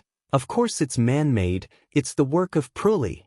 The current situation of the city of Enrol is already at death's door. They are already at death's door. I've already sent someone to negotiate with Faust, intending to spend a symbolic sum of money to purchase their city-state along with their land, and end the Assyrian Empire's invasion of the plains of Duk with dignity. I did not expect the gods to intervene at this time, encouraging them to continue fighting against the city of Talon. When Amon entered the divine kingdom of Eru to meet with Enyila, he tried his best to accept the huge information contained in the lotus of the absolute beginning imprinted on his brow, many of which he still could not comprehend to this day, and it was even more impossible for him to pay attention to matters outside of the divine kingdom of Eru at that time. But during that time, the situation on the plains of Duk was still evolving, and Aesop formulated a Cold War strategy against the city of Enrol, taking back the traditional mines of the Duk people and opening up new mines along the foot of the Assyrian plateau. At the same time, he stationed troops to gradually advance from the side and rear of the city of Enrol, keeping an eye on the logistical supply line through the Assyrian plateau to the city of Enrol, gaining an absolute advantage in terms of strategic posture. If the city of Enrol continued to be consumed like this, the Assyrian Empire would lose more and more, and the only option left was to retreat with dignity, which was beneficial to both sides. Aesop also sent messengers to contact Faust at the right time, giving the Assyrian Empire a way out, and was willing to pay a symbolic sum of money to the Assyrian Empire to buy the city of Enrol and the land they had opened up. But at this time, Adato, the god of storms, sent down an oracle, calling on the city of Enrol to continue fighting against the city of Tolling, and promised in the name of the gods that he would help and protect the city of Enrol to achieve victory. The same oracle also came to the capital of the Assyrian Empire, the city of Nineveh. Adato was the son of Enrol in the Anunnaki myth, the god of war and storms, and his statue usually stood beside Enrol in the side hall. The words of the gods came true, and the mines of Tolling, located behind the city of Enrol, were attacked by sudden storms one after another, and even the garrisons guarding the mines were not spared. These garrisons were nominally guards of the mines, but in reality, they were the military forces that monitored and restricted the activities of the city of Enrol. It seemed that the gods were helping the city of Enrol break the blockade. Although Amon was not there, the divine emissaries in the Garden of Eden also noticed that something was wrong, and in time, they rushed over to check and found that it was Pruli, the god of storms, who was secretly causing trouble. There were originally 6 divine envoys under Enlil. They were the flame god Kibir, the gray nightmare god Nugus, the heavenly bull god Jushien, the flying bull god Ili, the gale god Pruli, and the dark wolf god Mingyuyi. Among them, the god of sky and the god of flying bull were both shot down by Gilgamesh, and after the fall of Enrol, Minji had left the Anunnaki divine clan, while the god of fire, the god of ashes, and the god of storms had once again accepted Adato's guidance and became his divine emissaries. Adato was originally an emissary under the guidance of Enrol, and later became a god that transcended eternal life, known as the god of storms and war. Pruli's training was in the same vein as Adato's, and he was now the most valued by Adato, as he was best at controlling storms. Pruli had come to cause trouble several times, causing casualties in the city of Leng. Madanzo and the others also rushed over to stop him, but they were unable to capture this divine emissary because there was no time to fight. Pruli should not be the most powerful of the 6, but he was the fastest. With a gust of wind, he would disappear without a trace, and unless it was a god that transcended eternal life, ordinary divine emissaries would not be able to catch up with him. Every time he came out to cause trouble, once he found that Madanzo, Gabriel, and the others had arrived, he would immediately flee, crossing the mountains and flying into the depths of the Saya Plateau, and by the time he caught up, he would be long gone. After all, that was the territory of the Anunnaki divine clan, and Madanzo and the others were also afraid of being ambushed. Besides, Amon was not there, so they did not dare to act on their own, so they could only strengthen their defenses. This time, When Ammon returned to the Garden of Eden, he brought Artemis to summon the disciples to meet, but Pruli took the opportunity to do evil again, and the city of Lung suffered the heaviest losses. Medanzo said angrily, "He is courting death." Ammon's face became even more furious. Adado is known as the god of storms, and became a god under the guidance of Enlil. Pruli is known as the god of storms, and is a 9th-level divine emissary under the guidance of Enlil. Back then, when Enlil launched the Great Flood to destroy my hometown, he used the means of controlling storms and cloud convection, and I heard that these two guys were also accomplices. Before I could get revenge on them, they dared to come to me. Gabriel drew out his battle axe and stood up. "Ammonius, are you going to kill Pruli now? There is no need for you to do anything. The divine emissaries will naturally be dealt with by the divine emissaries, you just need to block his way." Ammon, however, shook his head with a sneer and said, "If none of you can catch up with him, and he escapes without a trace every time, then his speed, which is his forte, will not be much slower than mine. I'm afraid he is doing this to lure me into chasing him, and he knows that only I can catch up with him. I led Enlil into a trap when I was escaping, and if Adado wants to deal with me, he may use the same method." You're tuning in to the Passion Pages YouTube channel. We're so grateful for your support, and don't forget to subscribe to join us on this incredible journey through captivating stories. Your generosity through donations truly makes a world of difference, as it's the primary source of revenue that allows me to expand and enhance this channel for you. Thank you from the bottom of my heart for being a part of this adventure.